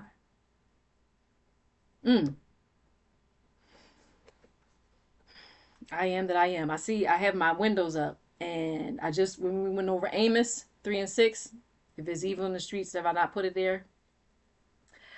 On my window tab, I could just see AM, AM. And there we are. Okay? So I am that I am. I am that I am. You are that you are. We are that we are. God is that God is. And that's why I'm here, as what I like to call nickname Avatar of God, to help you, right, and people like you to again remember who we are and remember our power. Okay. And Napoleon Hill was certainly one of those people who came to help us with that as well, and by showing us that we can remember our power by remembering how to acquire wealth, as God told us that we have permission and power to do. But as he said in his book, Napoleon Hill said, look, you can only get but so much, right, in one document. That's basically what he's trying to say. God said in Deuteronomy 8 and 18, I have given you the power to get wealth. Just remember me. Remember me when you get it. But I've already given you the power to get wealth, right? And so now Napoleon Hill is one of the people who is helping, giving the steps of the power that we have already been given by our Creator to attain. That's wealth. Thank you. Yeah. All right. Most High. All right. I was feeling that one. Okay, so the third step, 10 minutes a day, demanding self-confidence. Demanding of myself the development of self-confidence. So I would say those 30 minutes, if I can interpret this. I mean, would you just be demanding I will be self-confident? You could probably do this in different ways. Here's a suggestion that I have for you. Now you can do this in various ways. You can say for those 10 minutes over and over phrases, affirmations. I am self-confident. I am confident. I am self. You can say it. You can listen to it, put on an affirmation. There are hundreds online. I have my favorites. I like the affirmation rampages because they're fast, over and over, and they help you to replace, in my humble opinion, the negative thoughts. It's almost like you're telling your body these are your thoughts, and so they're fast. You know, right? I am confident. I love my life. I am so confident. I had a wonderful day today. I love my. It's just like that, right? So you type in affirmation rampages, and you find that on confidence. Here's another thing that's going to supercharge it. This is what I would really suggest. So I'm going to write this down too. I'm going to say rampage, confidence. Of course, that's the affirmation as well.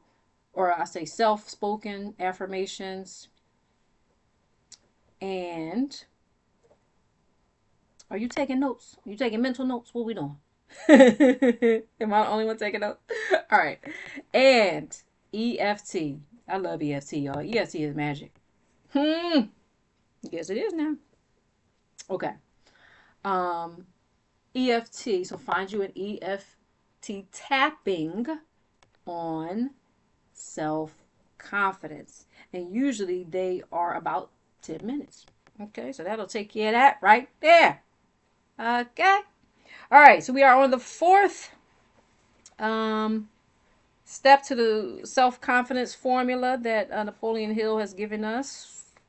And I may split this live, apart. That's what I usually do when I do these lives, because I'm at hour 42 right now. So I may get through the self-confidence formula and maybe finish this up another time. So we may do it like that. Okay. The first, second, third, fourth, I'm sorry. The fourth one. I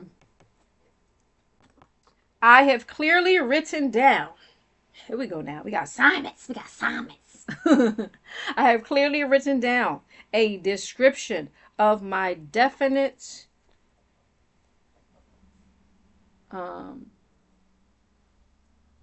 chief aim in life. Write down. He said definite. I'm just going to say aim in life. Chief is like important, right? The most important. Chief aim in life. And I will never stop trying until I shall have developed sufficient self-confidence for its attainment. So make sure you have your definite aim in life written down. Okay? I was working on that myself. I have some variations of it. When you offer for our business creators and things like that, people who want to offer ebooks or courses or things like that, right? You have to have a statement, right? That is what you do, right? In a nutshell. And that's part of it's similar to like a definite aim and purpose. And so I had been, just trying to hone it. Like I know, I've been known kind of like my purpose for a long time. But I didn't always have, just one kind of like honed in paragraph or sentence or so of that. And I was working on that recently. But, so like for an example, these were some things I have some more in a book, but these were some of the earlier ones I was saying, I teach religious people how to awaken spiritually in order to become co-creators with God and the universe and have more control over every area of their lives, right? Like that's an example of a definite aim, chief aim or purpose. Okay. Uh, all right. So that can be, it can be anything. It doesn't have to be that lofty either. It could, I help people become happy by providing, you know, good and happy, positive music, putting that in the world. Like you could be a musician or something like that. Like, different things. I help, single mothers or busy moms to work, at home um, where they can, be with their children and take care of their families while earning a livable wage and income for themselves. I'm just using it as an example, right? So like whatever your definite chief aim and goal, a purpose in life is, write it down. That's what he's saying. Write it down. Okay. All right. And it says, never stop trying until you have developed sufficient self-confidence for its attainment. So again, he's going back to the self-confidence, y'all. Self-confidence must be key now. It must be key. And you know what keys do now. Hey, keys open doors. Woo, come on now. There's the money. I see it. You see the money. Okay. See, wait a minute. Oh, no, he had the money on here. Anyway, all right, I get silly sometimes, y'all. All right. Number 5. Now we have number 5. All right, so 5th. I fully realize that no wealth or position can long endure unless built upon truth and science. Truth and justice. Therefore, I will engage in no transaction which does not benefit all whom it affects. Ooh, that's a good one. I made a video about that today. I uploaded that. Ooh, because I was doing a study on. I'm trying to do I'm doing another workshop, Lord willing, on the prosperity. The verses and the scriptures and the fact that that the Creator wants us to be prosperous, right? And I recorded a video about that today, and it should be uploaded soon in a few hours. And it's about the verse, "The love of money is the root of all evil." Ooh, that's the one that gets people now. And I had to put my 2 cents. I don't know how much did I put. I put maybe I put more than that in it. On my opinion about that, and how the Creator definitely does allow us and desire us to be wealthy. And yeah, anything to the contrary of that, we would have to challenge that. And also not only challenge it, but just challenge our, understanding of certain things. But what he's saying, it just made me think about that, is that, let me read that again. I fully realize that no wealth or position can long endure unless built upon truth and justice.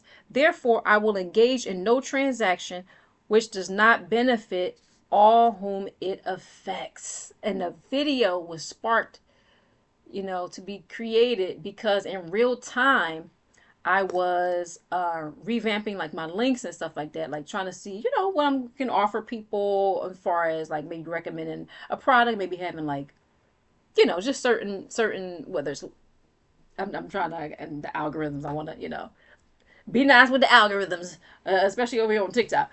But when you offer products and services, you can be also compensated, like, right. So I wanted to make sure that if and when I do that, I will be offering a product or service that I use, or I at the very least has worked for me.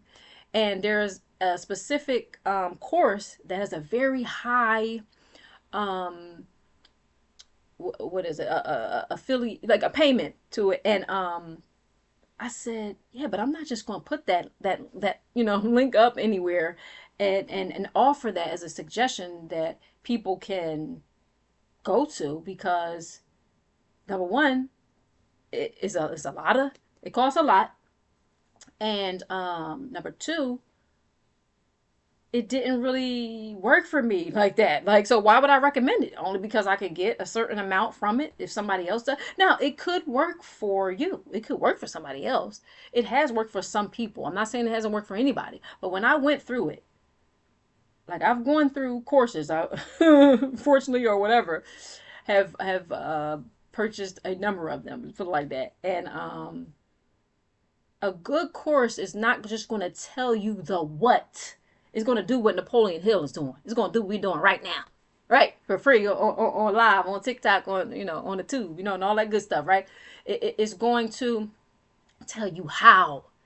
And that particular course just wasn't, it just didn't have a how. And for all the money that's paid for it, I was actually surprised. But and so I said, I'm not gonna recommend that. I'm not gonna put my, you know what I mean? Because, and it made me think about, for the love of money is the root of all evil. It's not the love of money that is the root of all evil. It's if you love money over one's ethics and morals, and if a person is recommending things that they don't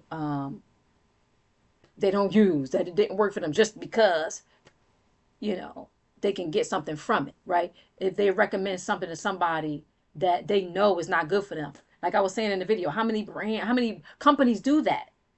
How many companies do that? Too many to name. I mean, if they didn't, we wouldn't have the fast food and all the epidemics and all this and that we have in humanity, because there wouldn't, these brands wouldn't, I'm just saying, they wouldn't be around. They would not be around. Okay.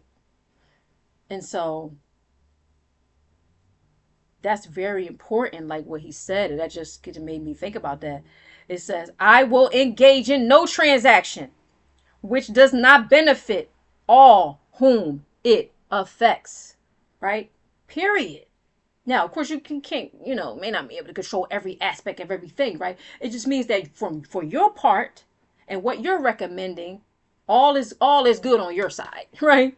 Meaning that, look, this has integrity, right? Like my brand and my t-shirts and things like that, we making with 100% natural fibers, because that makes a difference. When I was doing some designs and things, it actually limited some of my designs. I wanted to have more designs. I was looking at, certain things, and um but the fabrics were, polyester and this and that and rayon and mixing, and I learned from a long time ago about that.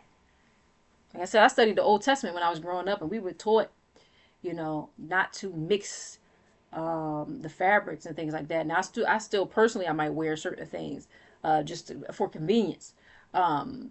But when I was thinking about, making a brand and things like that, I'm like, well, first of all, we got to have some natural, you know, fibers, some cottons and some, I don't know if we'll go to the wool and linen, maybe the next brand, or you know what I'm saying. It generally speaking, what I'm saying is that whatever you're a part of, do your best. That's all. You might not be perfect at it. It still has ink and it still has certain things, certain types of, right? Do your best to have integrity with what you're doing. That's what Napoleon Hill is saying. This is okay. So this is number 5 of the self-confidence formula, and part of our steps of getting rich around here. Okay. Period. I will engage in no transaction which does not benefit all whom it affects. Praise the Most High. I will succeed by attracting to myself the forces I wish to use and the cooperation of other people. Praise the Most High. I will induce others to serve me, right? Because of my willingness to serve them. How about that? Wow. Serve to be of service. or serve to be served, really. Serve to be served. It reminds me of Stephen Covey's um, saying. I believe that was Stephen Covey. And I heard somebody say it recently. I used to study this a long time ago when I used to be an instructor in a welfare to work organization. And one of Stephen Covey's techniques of, was it 7 Habits of Highly Effective People, is seek first to understand and then be understood. So that's what he's talking about here, Napoleon Hill. I will induce others to serve me, to help me, maybe to purchase my course and my books, and whatever the situation is. I'm just using it as an example. Could be whatever you have, right? People in your life to be nice to you, to be, whatever it is. By what? First being nice to them. First being like, you want people to follow your channel? Okay, follow theirs. You want people to like your stuff? Like theirs. You want people to speak to you and be nice to you, give them a little smile, right? Do the thing first to others so that they can feel it, and then really that's what's happening, and then it's reflected back to you. I will eliminate hatred, envy, jealousy, selfishness, cynicism by developing love for all humanity, because I know that a negative attitude toward others can never bring me success. I will cause others to believe in me because I will believe in them and in myself.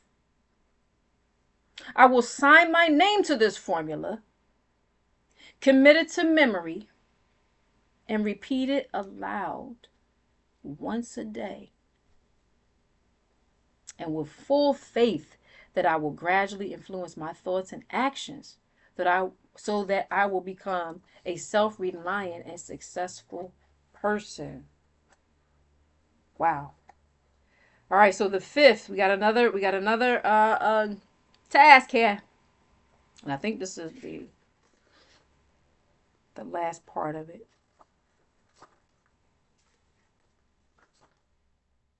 Okay. Because we want to build wealth, we want to build lasting wealth. There are people who have built wealth and it wasn't lasting. We do know that, right? So we want to make sure, and this is what he's doing and saying, is that we repeat these things often enough. We do enough exercises with these things, right? These words, these thoughts, this track, so that it impresses our subconscious mind to the point where it becomes ingrained in us so that we can keep it and attain it. That's the point. Because you don't want to just get something and then it's gone. Because that means your subconscious, your body, your memories, all that, it wasn't totally convinced that it was true. It wasn't totally convinced. You might think consciously, yeah, I don't have any blocks to, money and wealth. What do you mean? Yeah, but if you believed from a child, or your mom said, well, it says now. With all due respect. Or maybe grandmama, somebody, or granddad. If a rich man can't, get through the eye of a needle any more than the camel can. You know what I'm saying? No shade to any of our great words of the Bible. But we got to compare. All I'm saying is this. If a person has been convinced of something that is opposed to what they think makes sense consciously, but if they're still on a track that they were on at 5, 10, 12, 18 years old, you could be 35 and you're still on that same track. And you think you think you're not blocking money. But when grandma said she ain't have it, and she grew up in a depression, and you just visualize this over and over and over again, and she just kept saying we won't have it. And now for some reason, when you can get it in your life, you're pushing it away. because you didn't fully integrate the truth that you can have it. That's what this is about. Praise the Most High. So the fifth task in our self-confidence formula is, of course, we making our decrees. I will, engage in no transaction, that doesn't benefit everyone. I will eliminate, right? Like all these negative things. I will, like you working on it. And again, you could do some EFT tappings on these things. Jealousy, hatred. You can just get it. You just work on it, right? So we're working on. So we're gonna I'm just okay. I'll say eliminate negative thoughts towards people. I'm just going to put a note on EFT because you can do an EFT tap on that too. Align with integrity. All right. So this is like, okay. Okay. And then you're going to read your formula. When you get your formula all down, you're going to read it and repeat it once a day. So write your formula when you get this all down. And I believe the previous chapters go into a little bit more of it as well, of course. Oh, you're going to sign it. So this is like a document. You're going to sign this form. Your form, okay? And it might be a little assignment for me. Maybe I'll do a little document for that. And okay, I'll see. Make a document for self-confidence formula. All right, let's see where that goes. Again, this is real time, y'all. This is live. I'm workshopping it with y'all. This is what we do, Okay, it's not just a video. This is a workshop. And so you're signing it and you're repeating it. Repeat. So repeat. You got assignments here once a day.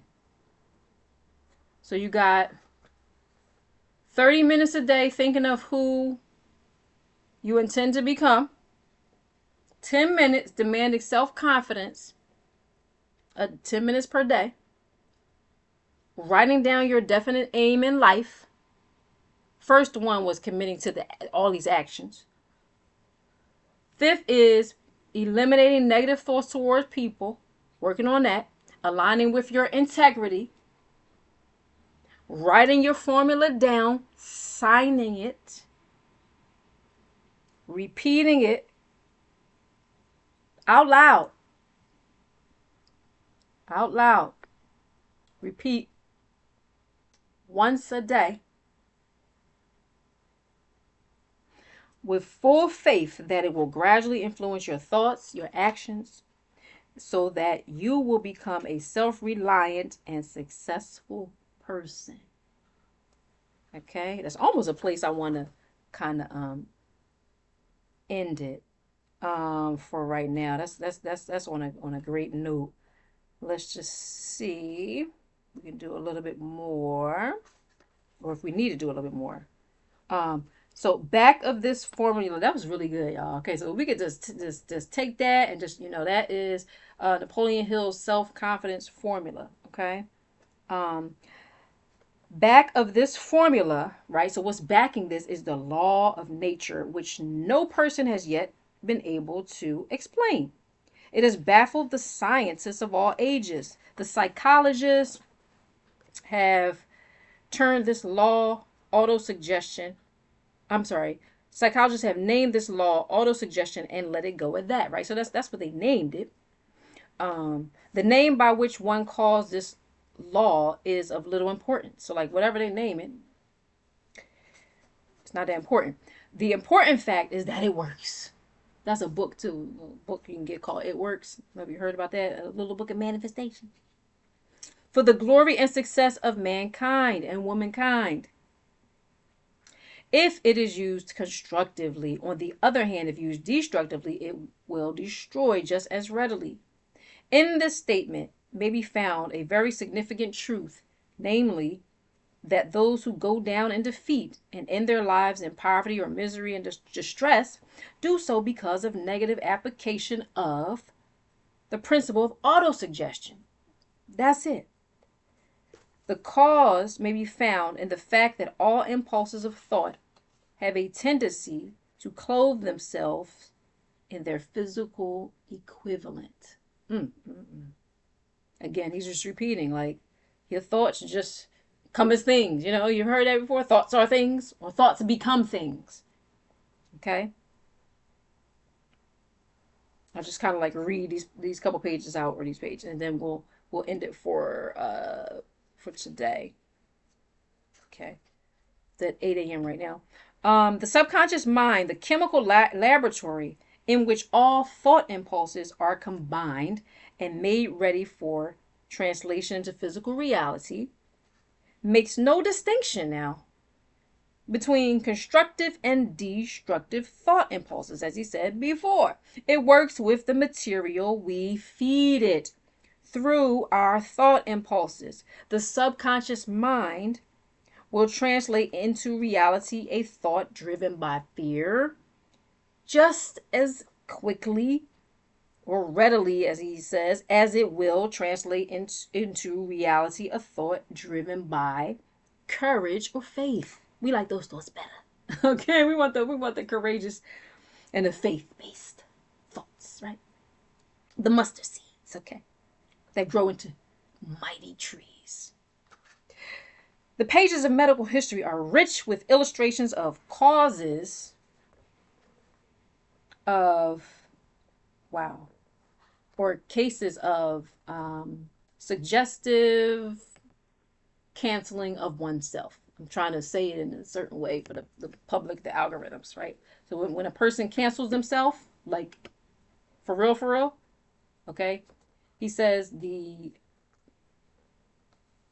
pages of medical history are rich with illustrations of cases of suggestive self-canceling.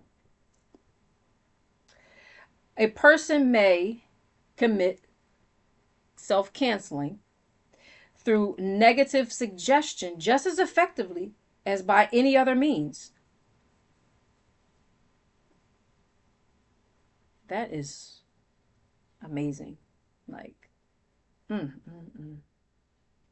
it just shows how powerful people are if we just know our power, you know. In a Midwestern city, a man by the name of Joseph Grant, a bank official, borrowed, quote, a large sum of the bank's money without the consent of the directors. He lost the money through gambling. One afternoon, the bank examiner came and began to check the accounts. Grant left the bank, took a room in a local hotel, and when they found him 3 days later, he was lying in bed, wailing and moaning, repeating over and over the words, "My God, this will end him." That's what he was saying. This is going to end him. This is going to end him. I cannot stand a disgrace. This is what the man said. In a short time, he was gone. He was actually literally gone. And the doctors pronounced the case one of mental self-canceling, unfortunately. But again, it shows the power that you can have to do the opposite as well, right? We want to build ourselves with our words. We want to build others with our words, not anything else. Just as electricity will turn the wheels of industry and render useful service if used constructively, or snuff out the life if wrongly used, so will the law of autosuggestion lead you to peace and prosperity. That's what we desire. Or down into the valley of misery, failure, or death, according to one's degree of understanding and application of it. If you fill your mind with fear, doubt, and unbelief in your ability to connect with and use the forces of infinite intelligence, the law of autosuggestion will take this spirit of unbelief and use it as a pattern by which one's subconscious mind will translate it into its physical equivalent. This statement is as true as the statement that 2 and 2 are 4. Like the wind which carries one ship east and another west, the law of autosuggestion will lift you up or pull you down according to the way you set your sails of thought. The law of autosuggestion, through which any person may rise to altitudes of achievement which stagger imagination, is well described in the following verse. If you think you are beaten, you are. If you think you dare not, you don't. If you like to win, but you think you can't, it is almost certain you won't. If you think you'll lose, you're lost. For out of the world we find success begins with a fellow's will. It's all in the state of mind. If you think you are outclassed, you are. You've got to think high to rise. You've got to be sure of yourself before you can ever win a prize. Life's battles don't always go to the stronger or faster person, man. But soon or late, the man who wins is the man or person who thinks they can. Can we just have a moment for that? Life's battles don't always go to the stronger or faster man or woman, right? But sooner or later, the man who wins is the man who thinks he can.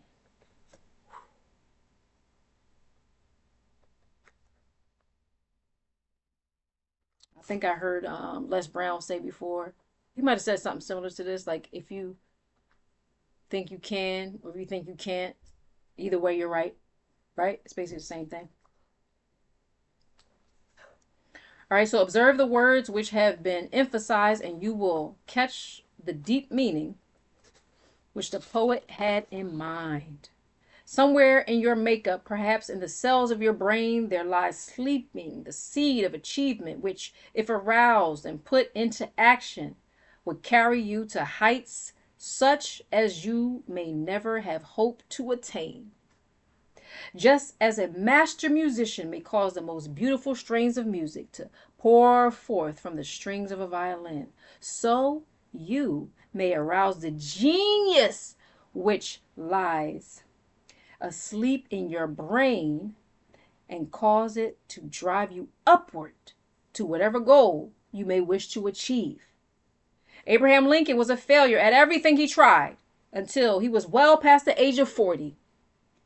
He was a Mr. Nobody from nowhere until a great experience came into his life, aroused the sleeping genius within his heart and brain, and gave the world one of his really great men.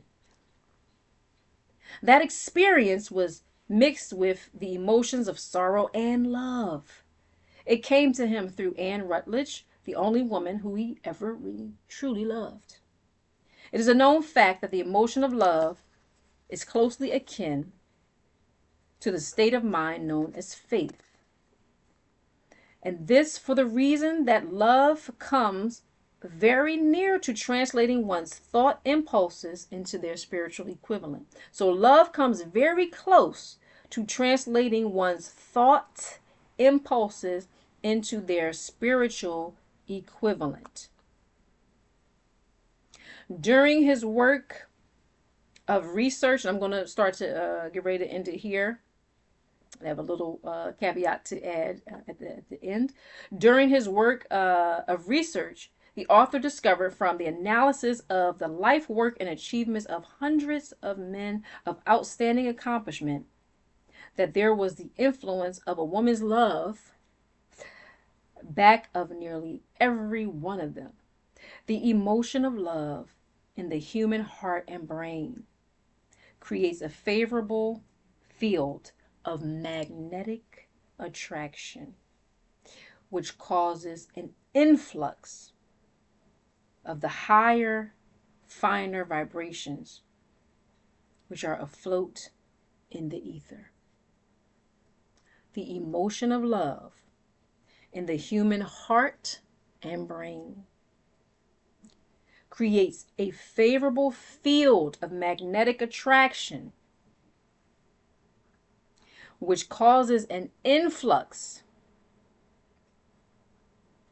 of the higher and finer vibrations which are afloat in the ethers. Remember, the ether has different vibrations, and love is one that attracts the higher ones. That's the ones we desire, because that's the ones that's going to bring us the positive things in life, including more money, more income. And I want to end this portion of chapter 3, Think and Grow Rich, again by thanking y'all again and by offering you something to say to yourself, to do, that I've just actually started practicing. And it's, at first, it was actually a little challenging. And it has to do with that love vibration. It has to do with money, right? And we will, again, we will go to,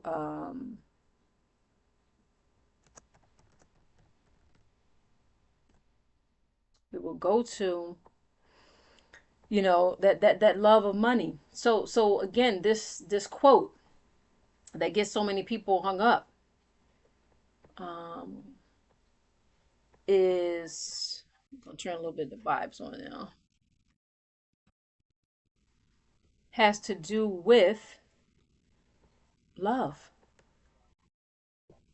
And what Napoleon Hill is telling us is that love is very important. Love is very potent. It's very potent.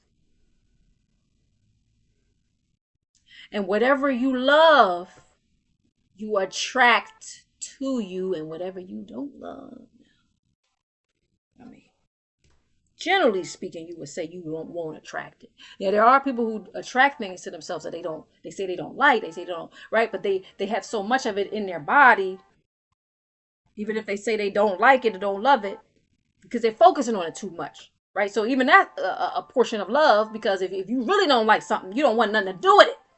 You don't want anything to do with it. If I really don't like that person, I'm not talking about them at all, period. Because I don't want the words to pass through my mouth, period. They're not acknowledged. And that's if you really don't like, you know what I'm saying? If you really don't rock with something, rock with somebody, or something in your life, you don't acknowledge it.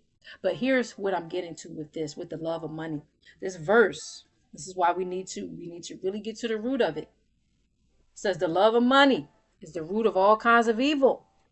But again, we got to finish that verse out. It says, some people, well, let me finish it. All, and can lead people to stray from the faith and cause themselves sorrow. But it's basically saying, let me read it, because that's somebody's commentary on it. For the love of money, 1 Timothy 6:10. For the love of money is a root of all kinds of evil. So says this now.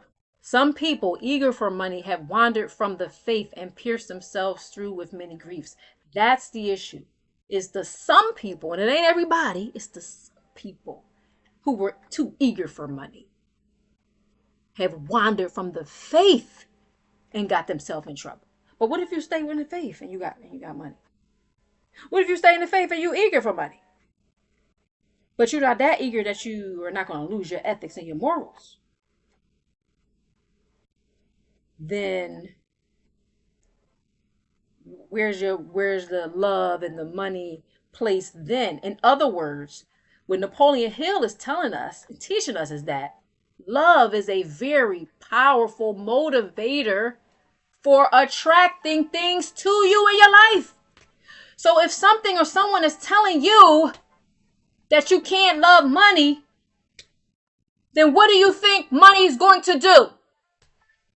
Is it going to come to you or is it going to run from you? We got to ask the questions. And we also have to realize, as I put in the video that should be uploaded in about a couple hours it's on my YouTube channel on Soular Alignment, about the love of money, is that we just have to realize that these books, or the Bible itself, is a book of books, and not everybody was on the same agenda in the book. You got to get to studying it. Was there an agenda in certain portions of the book or by certain authors to keep people maybe in a lowly state? It's looking a little convincing, like it could be possible. it just could be possible. So you got to look at things with I would say, a cautious eye, or even the Bible says be circumspect, right? You need to be aware that not every message even in the Bible is congruent. It doesn't mean just because you're questioning a verse, a scripture, that doesn't mean you're questioning God. Like, that doesn't mean you're saying there's no God. Like, we're not going from here to there. Like, you're not. But what you're acknowledging is that there were many people that had hands in our Bibles. There were many books that were not included in the Bible. Why? Why not? What were some of the other words of Jesus that they didn't want you to know? You know what I mean? Because people could come to me, or people like me, or that into this metaphysics, and say, "Oh, what do you mean you're God? You're a human being. You're a woman. And first of all, God don't have nothing to do with being a woman." I mean, it's the whole thing. Remember, of course, people are evolving, right? We're coming into more knowledge of that. We're not saying that, I am the Most High. You're not saying that. You're not on an ego trip. You're not. No, this is the human being must wake up to who they are in the dream as God having a human experience. That's a reality. I couldn't help the fact that I actually had a vision one day while I was fasting years ago. This was in 2012. That showed me that. I didn't believe that at a time. If somebody would have told that to me, I wouldn't have believed them. Or, what do you mean? I'm God. You're God. Everything is God. I don't know. I mean, I heard of 5%ers and things like that. I heard a little bit, what's up, God? What's up, Earth? What's up? But I wasn't into metaphysics. I was into the Old Testament. Maybe a little bit of New Testament here and there, but that's how I was raised. Now I'm like full blown metaphysical. Why? Because I decided to fast, and I was trying to be a raw vegan, and I was eating all these plants and these fruit and this salad and a little bit of nuts here and there, but I wasn't eating a lot of food. And I'm not telling you to do that, but this is what I did. And I was basically fasting for a few months, but I was eating as much as I could. It was a whole story with it. But because I wanted to eat a lot of food, but it was just the finances at the time, and the person I was with, they didn't really support what I was doing. He didn't want me to eat like that. So, and I was at home, mom and all, whatever. So I just had to just take what you know what I mean? So, but I felt like I needed to go on this journey to be a raw vegan. So I was like, well, look, I'm going to do it. But if I eat one banana here and an apple here and a little bit of almonds, if I had some, in my kale, and drink some water, and I mean, literally, that's what I would have like for one day. Like, it would just be, and the next day I would do the same thing. That, like, it was, so again, I'm not recommending this, but what I'm saying is, after about probably a couple, maybe, I don't know, 2 to 3 months, this was 2012, y'all, so it was a long time ago.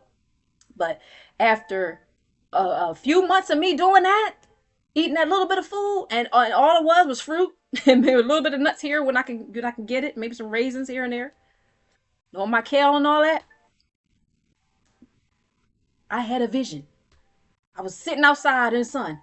I had an actual literal vision. I would read about this in the Bible and stuff. Like, I had never, it says in the scriptures that the Creator comes through the prophets and visions and dreams, right? I read it in the book. I wasn't seeking to have, a vision. I mean, people have told me things about myself, my spirituality, and things like that. I've always been a spiritual, religious person, right? But the metaphysics, I wasn't into that until that happened to me, and I had an actual experience. sitting outside in the sun. I wasn't grounding or anything. It was a long story. I don't, I wasn't planning on going through all this, but I guess here we are. But what I'm saying is that it reminded me, it showed me the truth. It showed me that everything is God, and it was just a whole thing. It was deep. It changed my life. I have not been the same since. Um, I have not been the same since. I was shocked, and yeah, it really changed my life. So maybe I'll make a video, or I've been saying I wanted to make a video about it. I thought I did, but I definitely didn't put it up.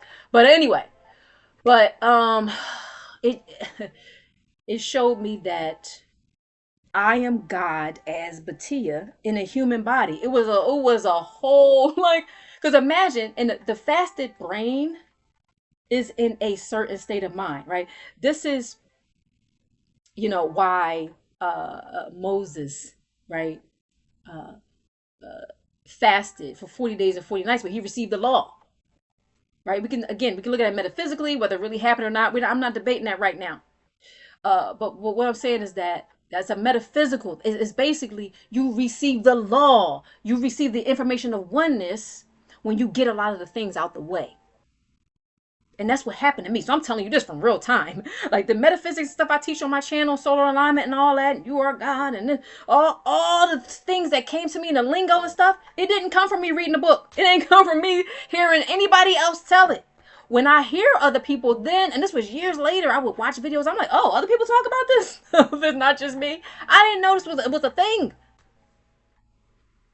It came directly and comes directly from like Napoleon Hill said, the ether, because the information is all around you.